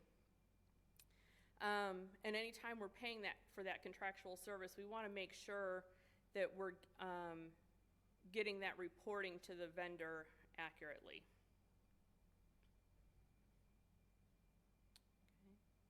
So this is just, again, a couple of examples. If we're paying an advertiser, UPay needs to capture certain data, such as their FEIN, and then that way they can send them that 1099. Where when the employee pays it, we're probably not capturing that FEIN, and we're not sending that vendor the 1099. And in some cases, it's possible that maybe the employee is going to end up receiving that 1099 in error, and that you weren't the one who really received that income. Okay. So what's going to happen? We're going to edit our existing account codes so that it's very detailed in the title and in the description if it's for a direct vendor payment or it's an employee reimbursement. So if you have a series of account codes that you have saved on your desktop or maybe in ACS, really go back and look at those titles and see if they're saying direct vendor payment or employee reimbursement, and make sure that you're accurately using them with who you're paying. We have just put through similar things with the travel account codes, where we've went through and clarified the employee reimbursement versus the direct vendor payments. There will be a news announcement coming out about those. So you're going to see similar changes to the contractual as you can see coming out with the travel account codes. This is just another example of what we're going to be doing. And some of the account codes you can see here that you'll see this clarification come up on are 141-400, 142-900, 154-100. Like 141-400 right now, it just simply says advertising. Going forward, you'll see advertising services, payment to vendor. Okay. So what we're going to do is we're going to create some new account codes for these contractual services and code them with this 1202. And we're looking at roughly about 7 new account codes, and they'll cover things like business meals, memberships, and so that you have those employee reimbursement account codes where you need them. This is just going over that again. The subscriptions, membership dues, professional certification fees. So if you have an employee, that's renewing their CPA certification every year, and they're paying for it, there will be a reimbursement account code then for them. And these are reasonable to these that we're identifying initially. The IOC has identified that they would be reasonable to reimburse an employee for, where if they're renting equipment, if they're renting a room, the IOC's stance on that is we should not be reimbursing an employee. That should be a direct vendor payment. Many times there could be a contract, why it's called a contractual service, as to why it really needs to be a direct vendor payment as well.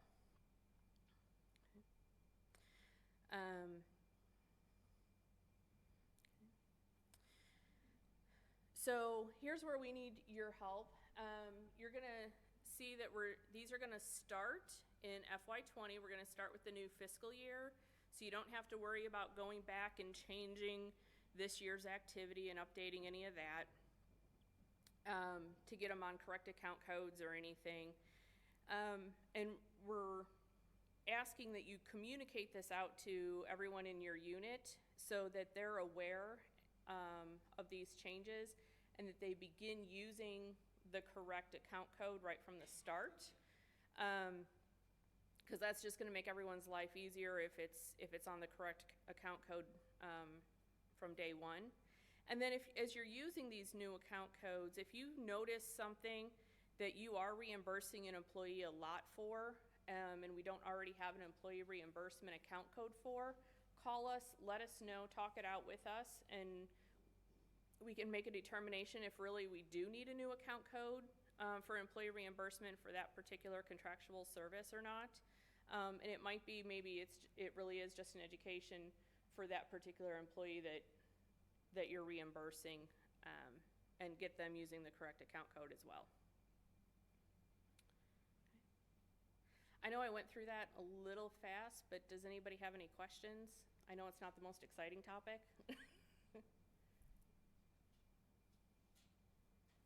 All right.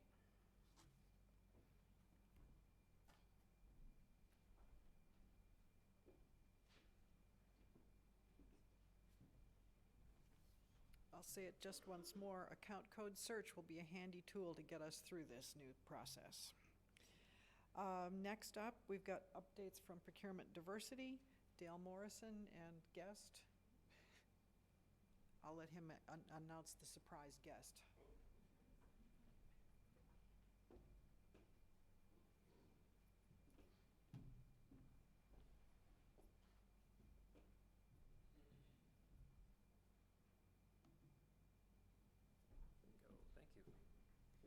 Thank you. Good afternoon. Okay, we're gonna try this again. Good afternoon. Okay, good, that's better. I know it's 3 o'clock and it's been a long afternoon, so I want to make sure I got some of your attention. Again, my name is Dale Morrison. We've met before, you've seen my face. I am with the Office of Procurement Diversity, and you know about our department already. We're responsible for encouraging the university to do more business with minority-owned businesses and women-owned businesses and persons with disabilities. And we're always here at BMG to remind you of that most important mission to do that and try to incorporate that into your daily life and keep it in front of you and think about it. What I want to talk about today is a few things about what's coming up and what's new with the Department of Diversity. And most importantly, for us, is one of our landmark events that we host here at UIC every year. It's our 7th annual 2019 Professional Services Symposium. How many of you have heard of it before, at least? Very good. So 7 years, hopefully we've done something right. So 7 years in the making, and this year is called Make Your Mark at the University of Illinois.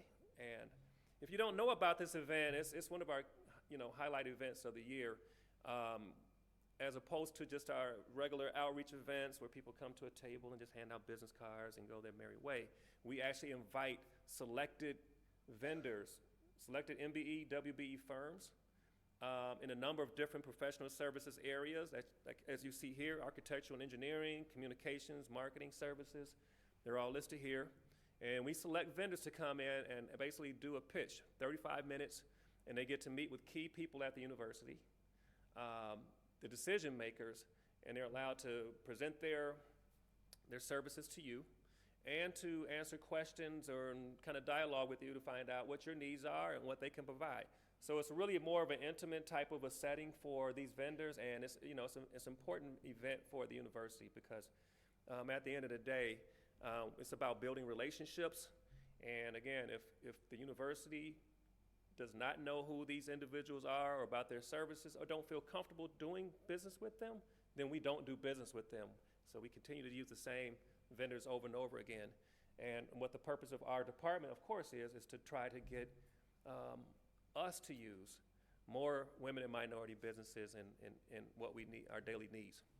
So what I need from you, of course, is I need your participation. So We would like to invite you again, if you haven't been invited already formally. This is your formal invitation to please come out to the forum on Wednesday, May 29th. Is basically the afternoon. It starts pretty much at noon. Registration starts at 11, but noon is when we have opening remarks, and we typically have some pretty high-level people that attend. We've had the governor before, but more importantly for the university, the president, President Killeen will be there, Chancellor Emeritus, various Board of Trustee members, and your directors and so forth. It's really a big event for us to really encourage our staff the importance of diversity and to encourage your participation. So what you see here is a registration page. If you click there and go to that registration page, this is where you actually register, because we need for you to register. And you can actually go down and select which classes you will sit in on. So we need people, we need your participation to come in and sit in on the classes. You can choose all of them if you wish that for the entire afternoon. You can choose one of them. Anything that you can do will be greatly appreciated to make this a success for us. The last thing we want is to invite a vendor to the university and then we have a poor showing by our staff to come, and it's just not a good showing. So we're encouraging business managers, our directors, obviously the chancellor, everybody else. Everyone is sending out information about your participation. So at the end of the day, and our whole program would not be a success without your participation. Again, we don't purchase, you purchase, and without your participation, we go nowhere. So I encourage you, please, if you have any opportunity to do that, please go to the website and register. If you have any questions, you can always call our office about any details about that. We talked about a guest. So I'm always here encouraging, of course, you all, because you do the purchasing, how you can participate and make our program a success at the University of Illinois. We talked about small purchases and going into iBuy and searching for vendors for your small purchases. Well, today I do have, just briefly, I want to introduce a company that is an MBE, WBE. They're already on the contract. They're part of two awarded contracts with IPEC. And this is already in place. So it's not just small purchases. This is a contract that's already in place that's been awarded to an MBE, not as a subcontractor, but an awarded contractor. I want to bring up for a brief minute Keith Wright with Hilton Publishing. And if this is something that you purchase or is part of what you do, then this will be of importance to you. But I would like for him to come up and just talk really briefly about his company and then what his role is on those two contracts. So Keith, going to come up.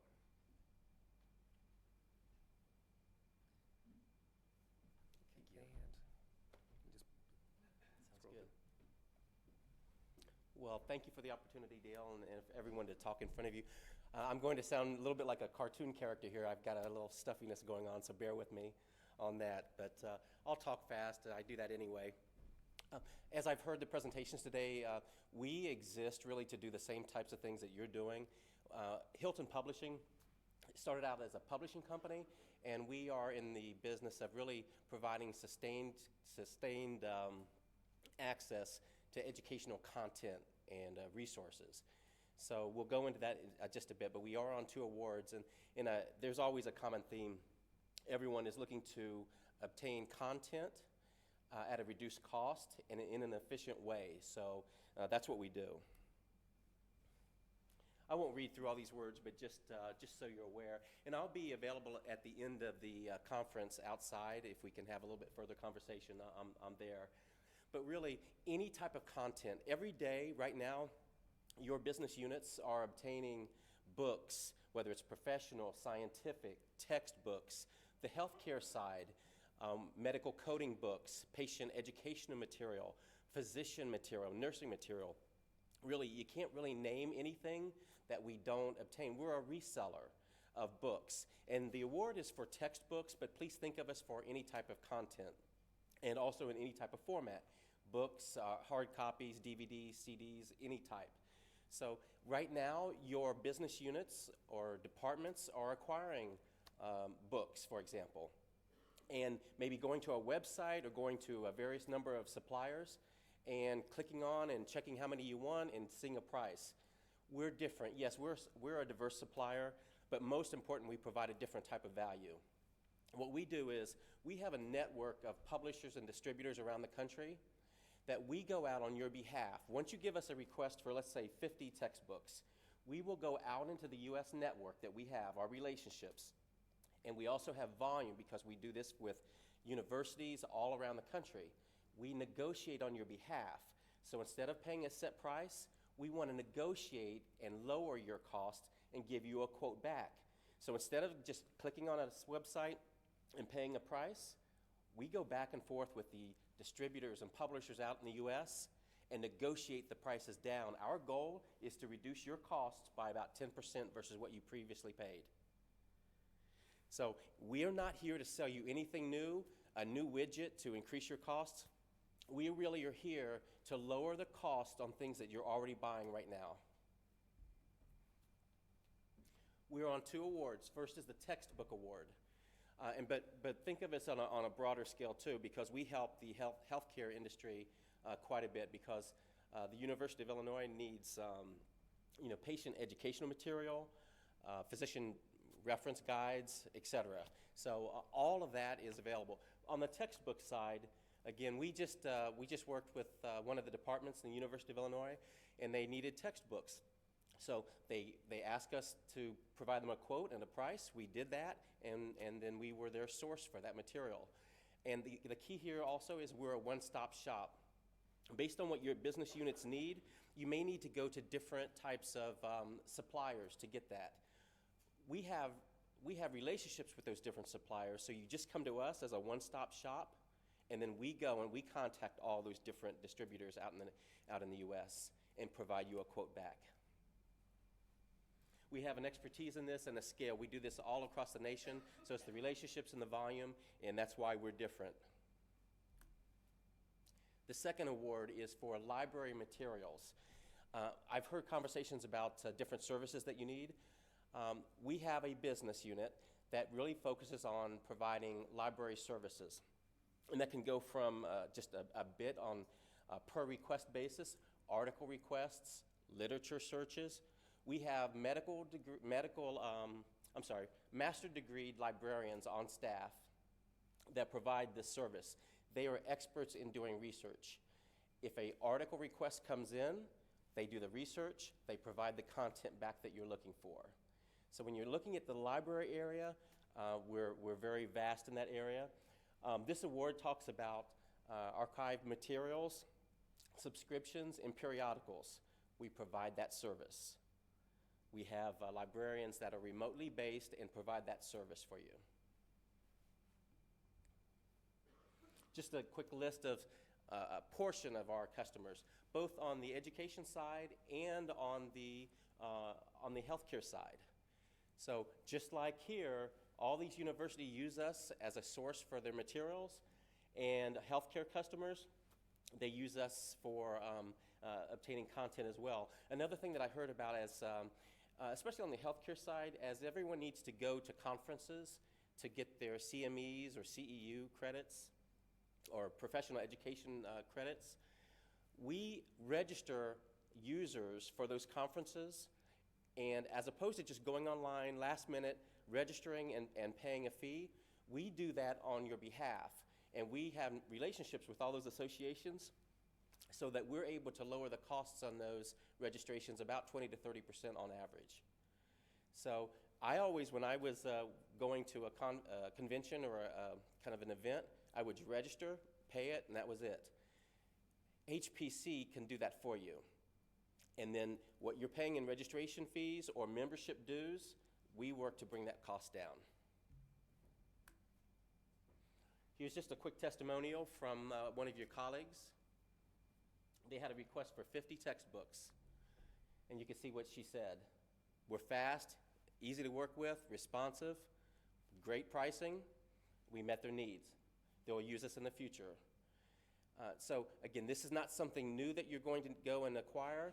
Whatever you're buying tomorrow, we can do the same service for you. Here's another one from Parkland. They've used us for years, and versus their baseline pricing, we've reduced their cost by 10%. In the media content area, that's a lot. That's quite a bit. Questions, comments? I will be available after your meeting, and I have cards and I have a handout. We really want to help provide the service because, again, think of us, yes, we're a diverse supplier, but we are here to reduce your costs, provide you direct service, because the other quick example is when you get on the phone with us, one of your buyers or one of the coordinators, for example, we've had it where they've said, your price seems equal to what we've paid in the past. We'll go back to work, go out into the network, renegotiate, and come back with a lower cost. So we're a partner to you. We're already under the award, and we can help you meet your objectives. Thank you for your time.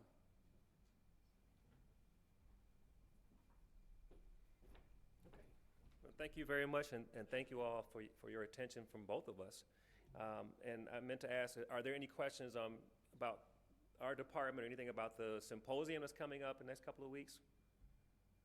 Okay, so if not, then I look forward to seeing you. And again, if you have any questions about anything about our department, anything about the symposium that's coming up, please reach out to our department, and we'll be happy to help you. Again, thank you for your participation. Thank you for your attention today. And please talk to HPC today if you are interested in any of his services, and I'm sure he'll be happy to answer any questions and provide service to you. So, thanks.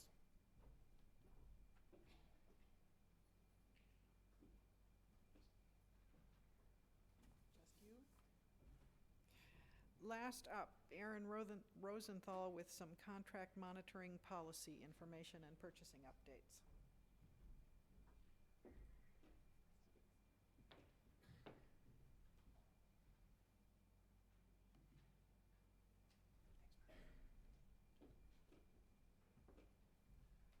Good afternoon, everyone. I am Aaron Rosenthal from UIC Purchasing.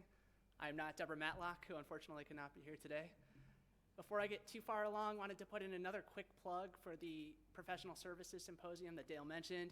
This is a tremendous opportunity to get in front of a wide pool of diverse vendors, to understand their capabilities, and ultimately to support this incredibly important cause for the university. So we really hope to see everyone involved in purchasing in any capacity at the event. Get to end the day today back with policy. We promise we won't make it painful for you. A couple quick updates to two policies, and then ultimately discussion of a brand new UIC-specific policy. First up, an interesting question that we get from time to time. We get asked, can we contract with a former employee from the university? What we uncovered was there is some folk wisdom and urban legend that was passed down over the years, what we'll call the 12-month rule, and the idea was that you could not contract with a former employee unless they'd been away from the university for at least 12 months. Has anyone heard that over the years? After lots of discussion with our friends in HR and tax, we discovered that that is not really a rule that comes from anywhere in law or in policy. So what we ultimately did was we clarified the policy consistent with the actual guidance. And that is that this has to be looked at on a case-by-case basis. So there's no clear-cut, you can or you can't do it. And that case-by-case basis goes back to tax, what are known as the 20 common law factors. A lot of this is going to be looking at whether the services that this potential contractor is providing are the same, are similar to the services they provided when they were here as a contractor. For any of these situations, the appropriate process is to work with both tax and HR to look at this on a case-by-case basis. We're not saying you can't do it. We're not saying that you can. It's just going to be an analysis. Next up, Scott Zalatoris spoke to this one earlier today. Again, memberships less than $5,000 are back on the TEM allowable payments list. This was in response to a lot of feedback from customers that when that list first went live with the version 1, that a number of circumstances, for example, you have faculty at a conference who might need to purchase a membership on the spot and then get reimbursed later on. We recognize that there needs to be a mechanism for doing so the TEM allowable payments list was updated accordingly. More information on memberships in particular is found in policy 8.1.3. And then another important note that we're sharing on behalf of purchasing and our good friends in payables, starting July 1st, that list is actually going to be enforced. So items that are not on the list will get rejected potentially.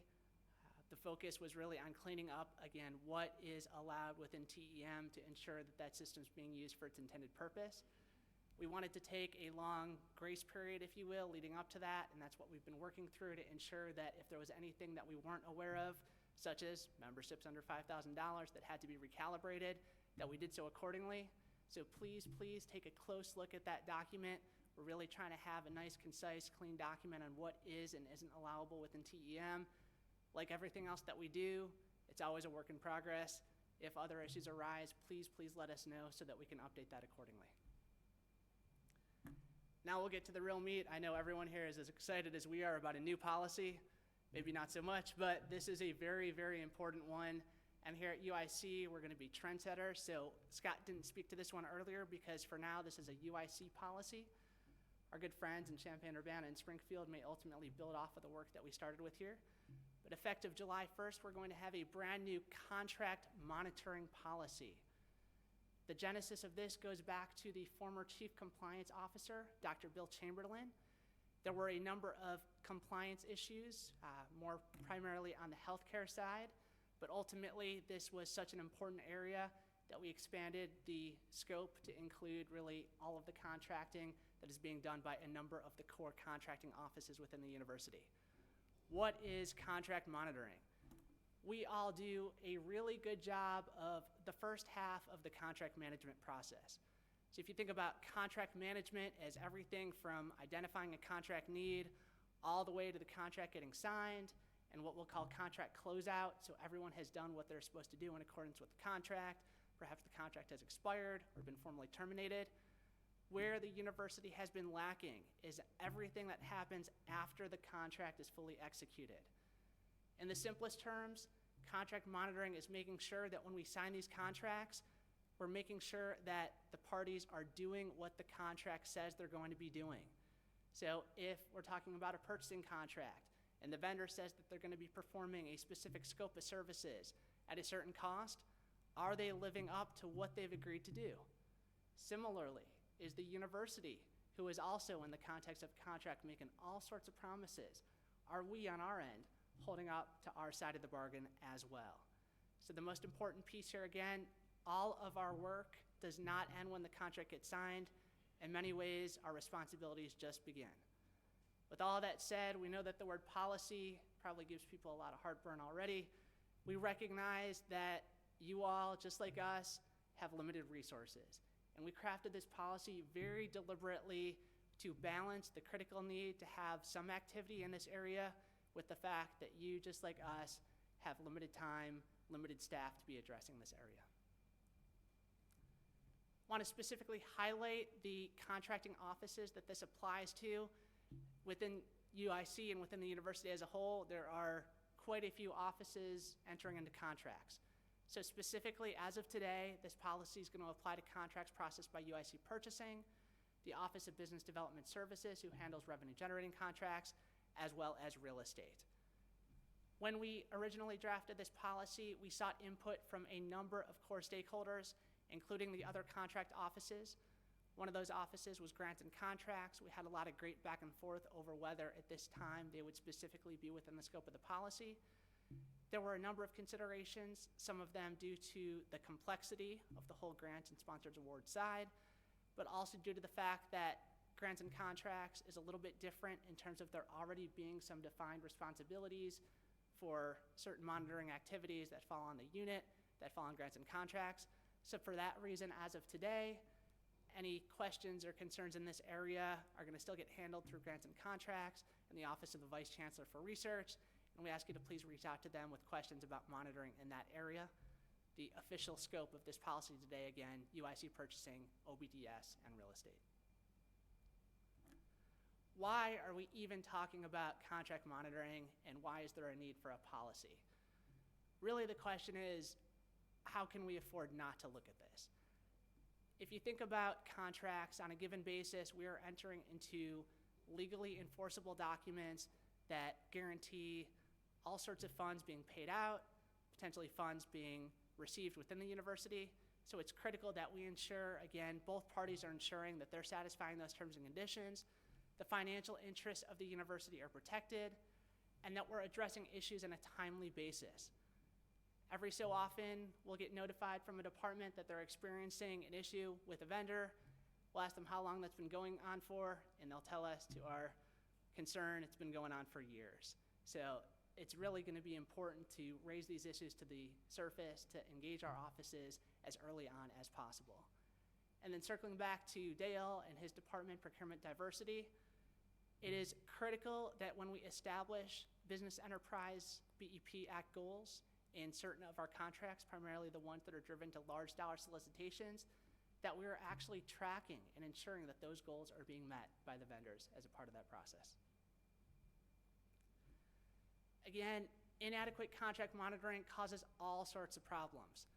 We see, because we have the great pleasure of intervening on your all's behalf with payables, overpayments can result. So we're paying vendors, potentially twice as much as what we've contracted for because no one is closely watching this. Monies owed to the university aren't being collected. Contracts are getting renewed that we don't even need. So we may have contracts out there that have automatic renewals, something we always try to discourage, but they may have an automatic renewal. They might even have a termination for convenience clause, meaning that we can terminate for any reason. All we need to do is provide that vendor with 30 days written notice. However, because of various factors, sometimes it's turnover within departments, new business managers, we find out that we don't even know what contracts we have sitting out there. So as a result, contracts are getting renewed, sometimes automatically, sometimes otherwise, and we don't even have a need for the contract. So the hope is that through paying a little bit more attention to what contracts we have, we can potentially save significant money for the university. I mentioned legal challenges earlier and these disputes that come up. So back to that scenario where the department says that they've been having an issue with the vendor for years and years and we're just hearing about it now. The next question I'll always ask them, what documentation do you have of the issues you've been experiencing with the vendor? Unfortunately, in many of those cases, the department says absolutely nothing. So then we're engaging our good friends in University Council, trying to come up with some sort of a legal solution, and our position is greatly weakened by the fact that we have not documented those issues over the years. Lastly, in addition to the money that we might be losing out on by paying out more than we owe, receiving less than what is owed to us, there are very serious legal requirements contained in these contracts. If we think about something like HIPAA, protected health information, which is very important on the healthcare side, there are potentially very large monetary penalties for failure to comply with a number of these requirements. So again, we recognize that it's going to take a little bit of resources to put some attention in this area. Again, we've made sure that this is balanced in a way to really try and minimize that burden. But if we're entering into contracts, we can't afford not to look at these things. So ultimately, what does this mean for you all? We're going to say that you all work in what's called a user department. So a user department is a department that has a contracting need, the department that is actually initiating the contract. And for each contract, what we're asking is that the user department assign a contract monitor. That's going to be the party who actually focuses on ensuring that contract monitoring is taking place.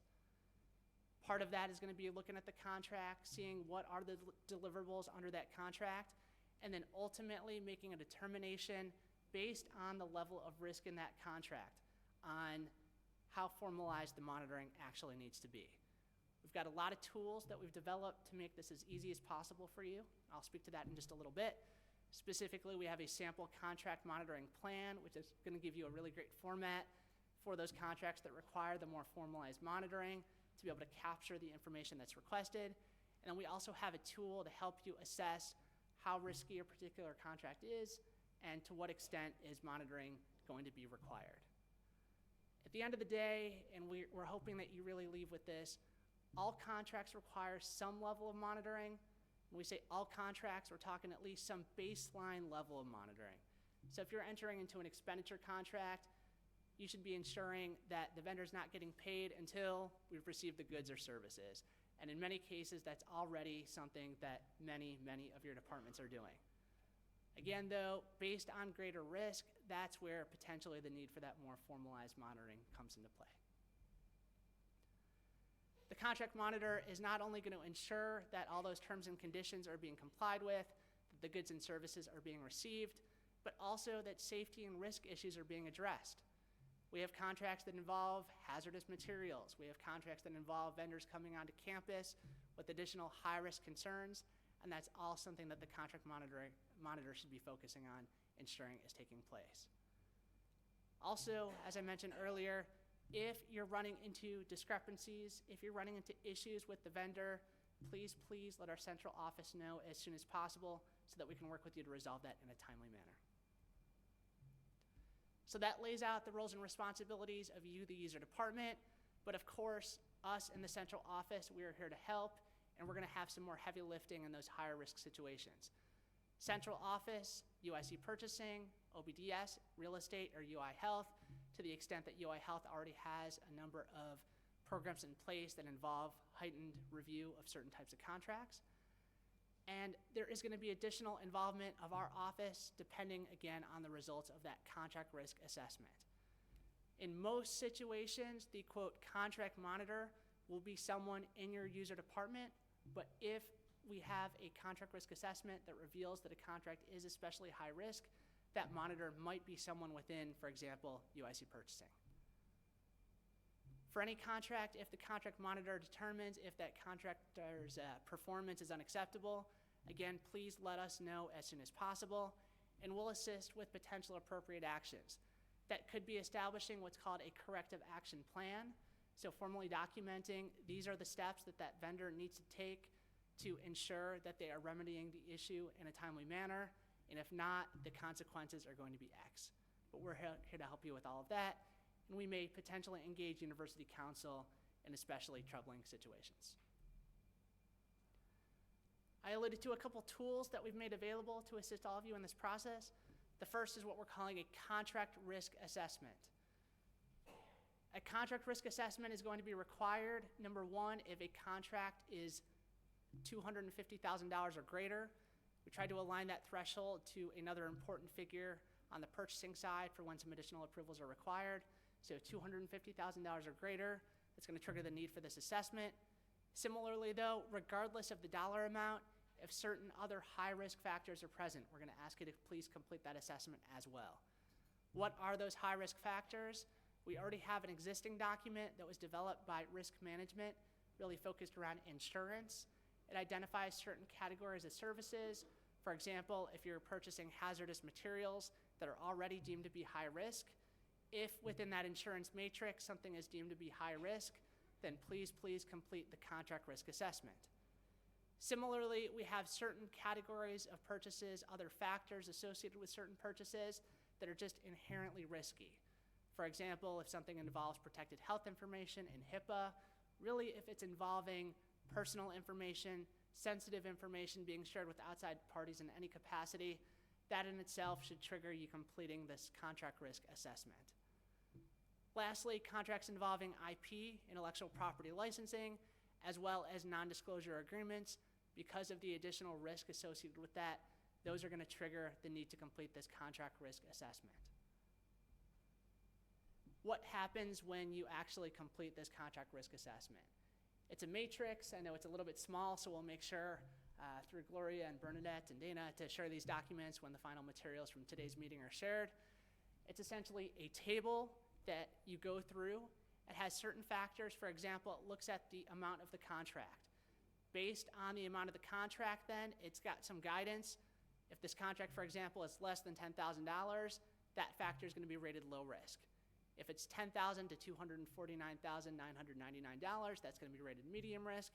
And if it's $250,000 or greater, that's going to be rated high risk. So we've got a number of factors, guidance built right into that table on what you're going to rate each of those factors. And then ultimately, what is the impact of that matrix? If any factor in that matrix is rated as a 3, which is high risk, that's going to be the trigger to say, please contract the central office. And we'll work with you all to determine, is this contract a contract that should specifically have a contract monitor assigned from our own office as opposed to someone within your user department. Similarly, if there is any risk factor that is scored as medium risk or high risk, it's going to be very important to specifically monitor in that area.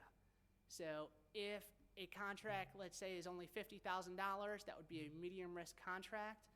Although that would not trigger the need inherently for our central office involvement, that's going to be a trigger to you all when you have your contract monitor monitoring this contract to please make sure that they pay extra close attention given that there is that elevated risk.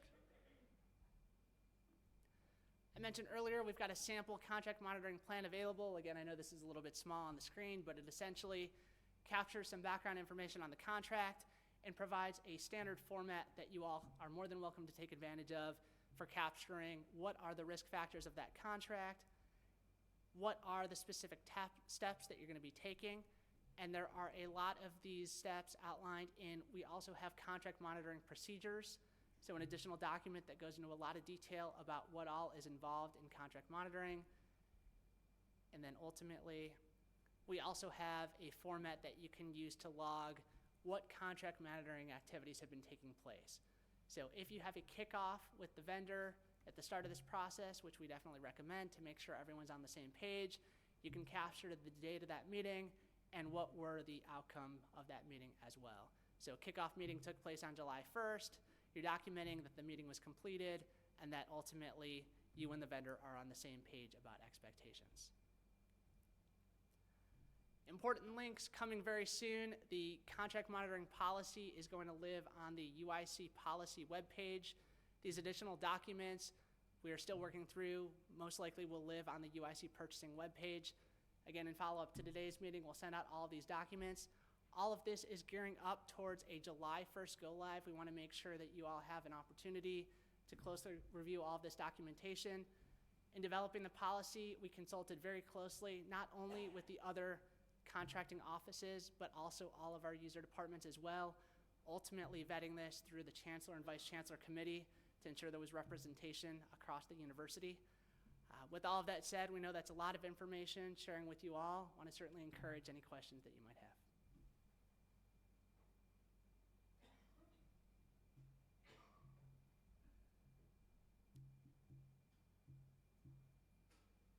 Going once, going twice. I know it's a lot to digest. It'll make a lot more sense as well when you actually see these documents. Please do closely review the policy, the procedures, and all these documents. This is going to be new. It's going to be new for you. It's going to be new for us. So please don't hesitate to reach out directly. Any questions or concerns about the policy, any of the documentation, but ultimately this is really going to help not only the central offices, but the user departments in ensuring that the university's interests are being protected. So thank you all.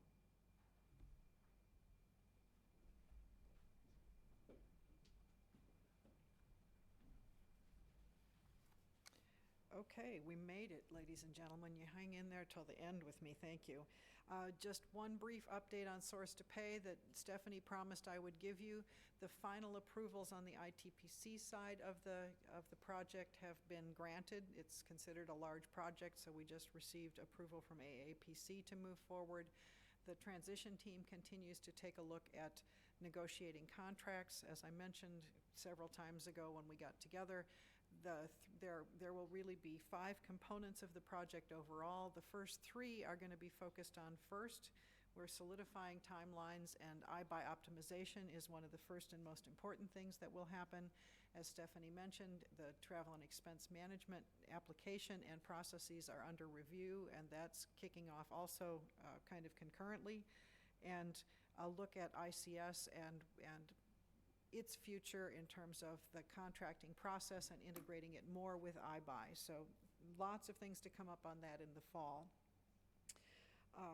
I wish you all a good year end. I was going to say a relaxing summer, but I know we're all in the finance area, so things are just kind of picking up for us.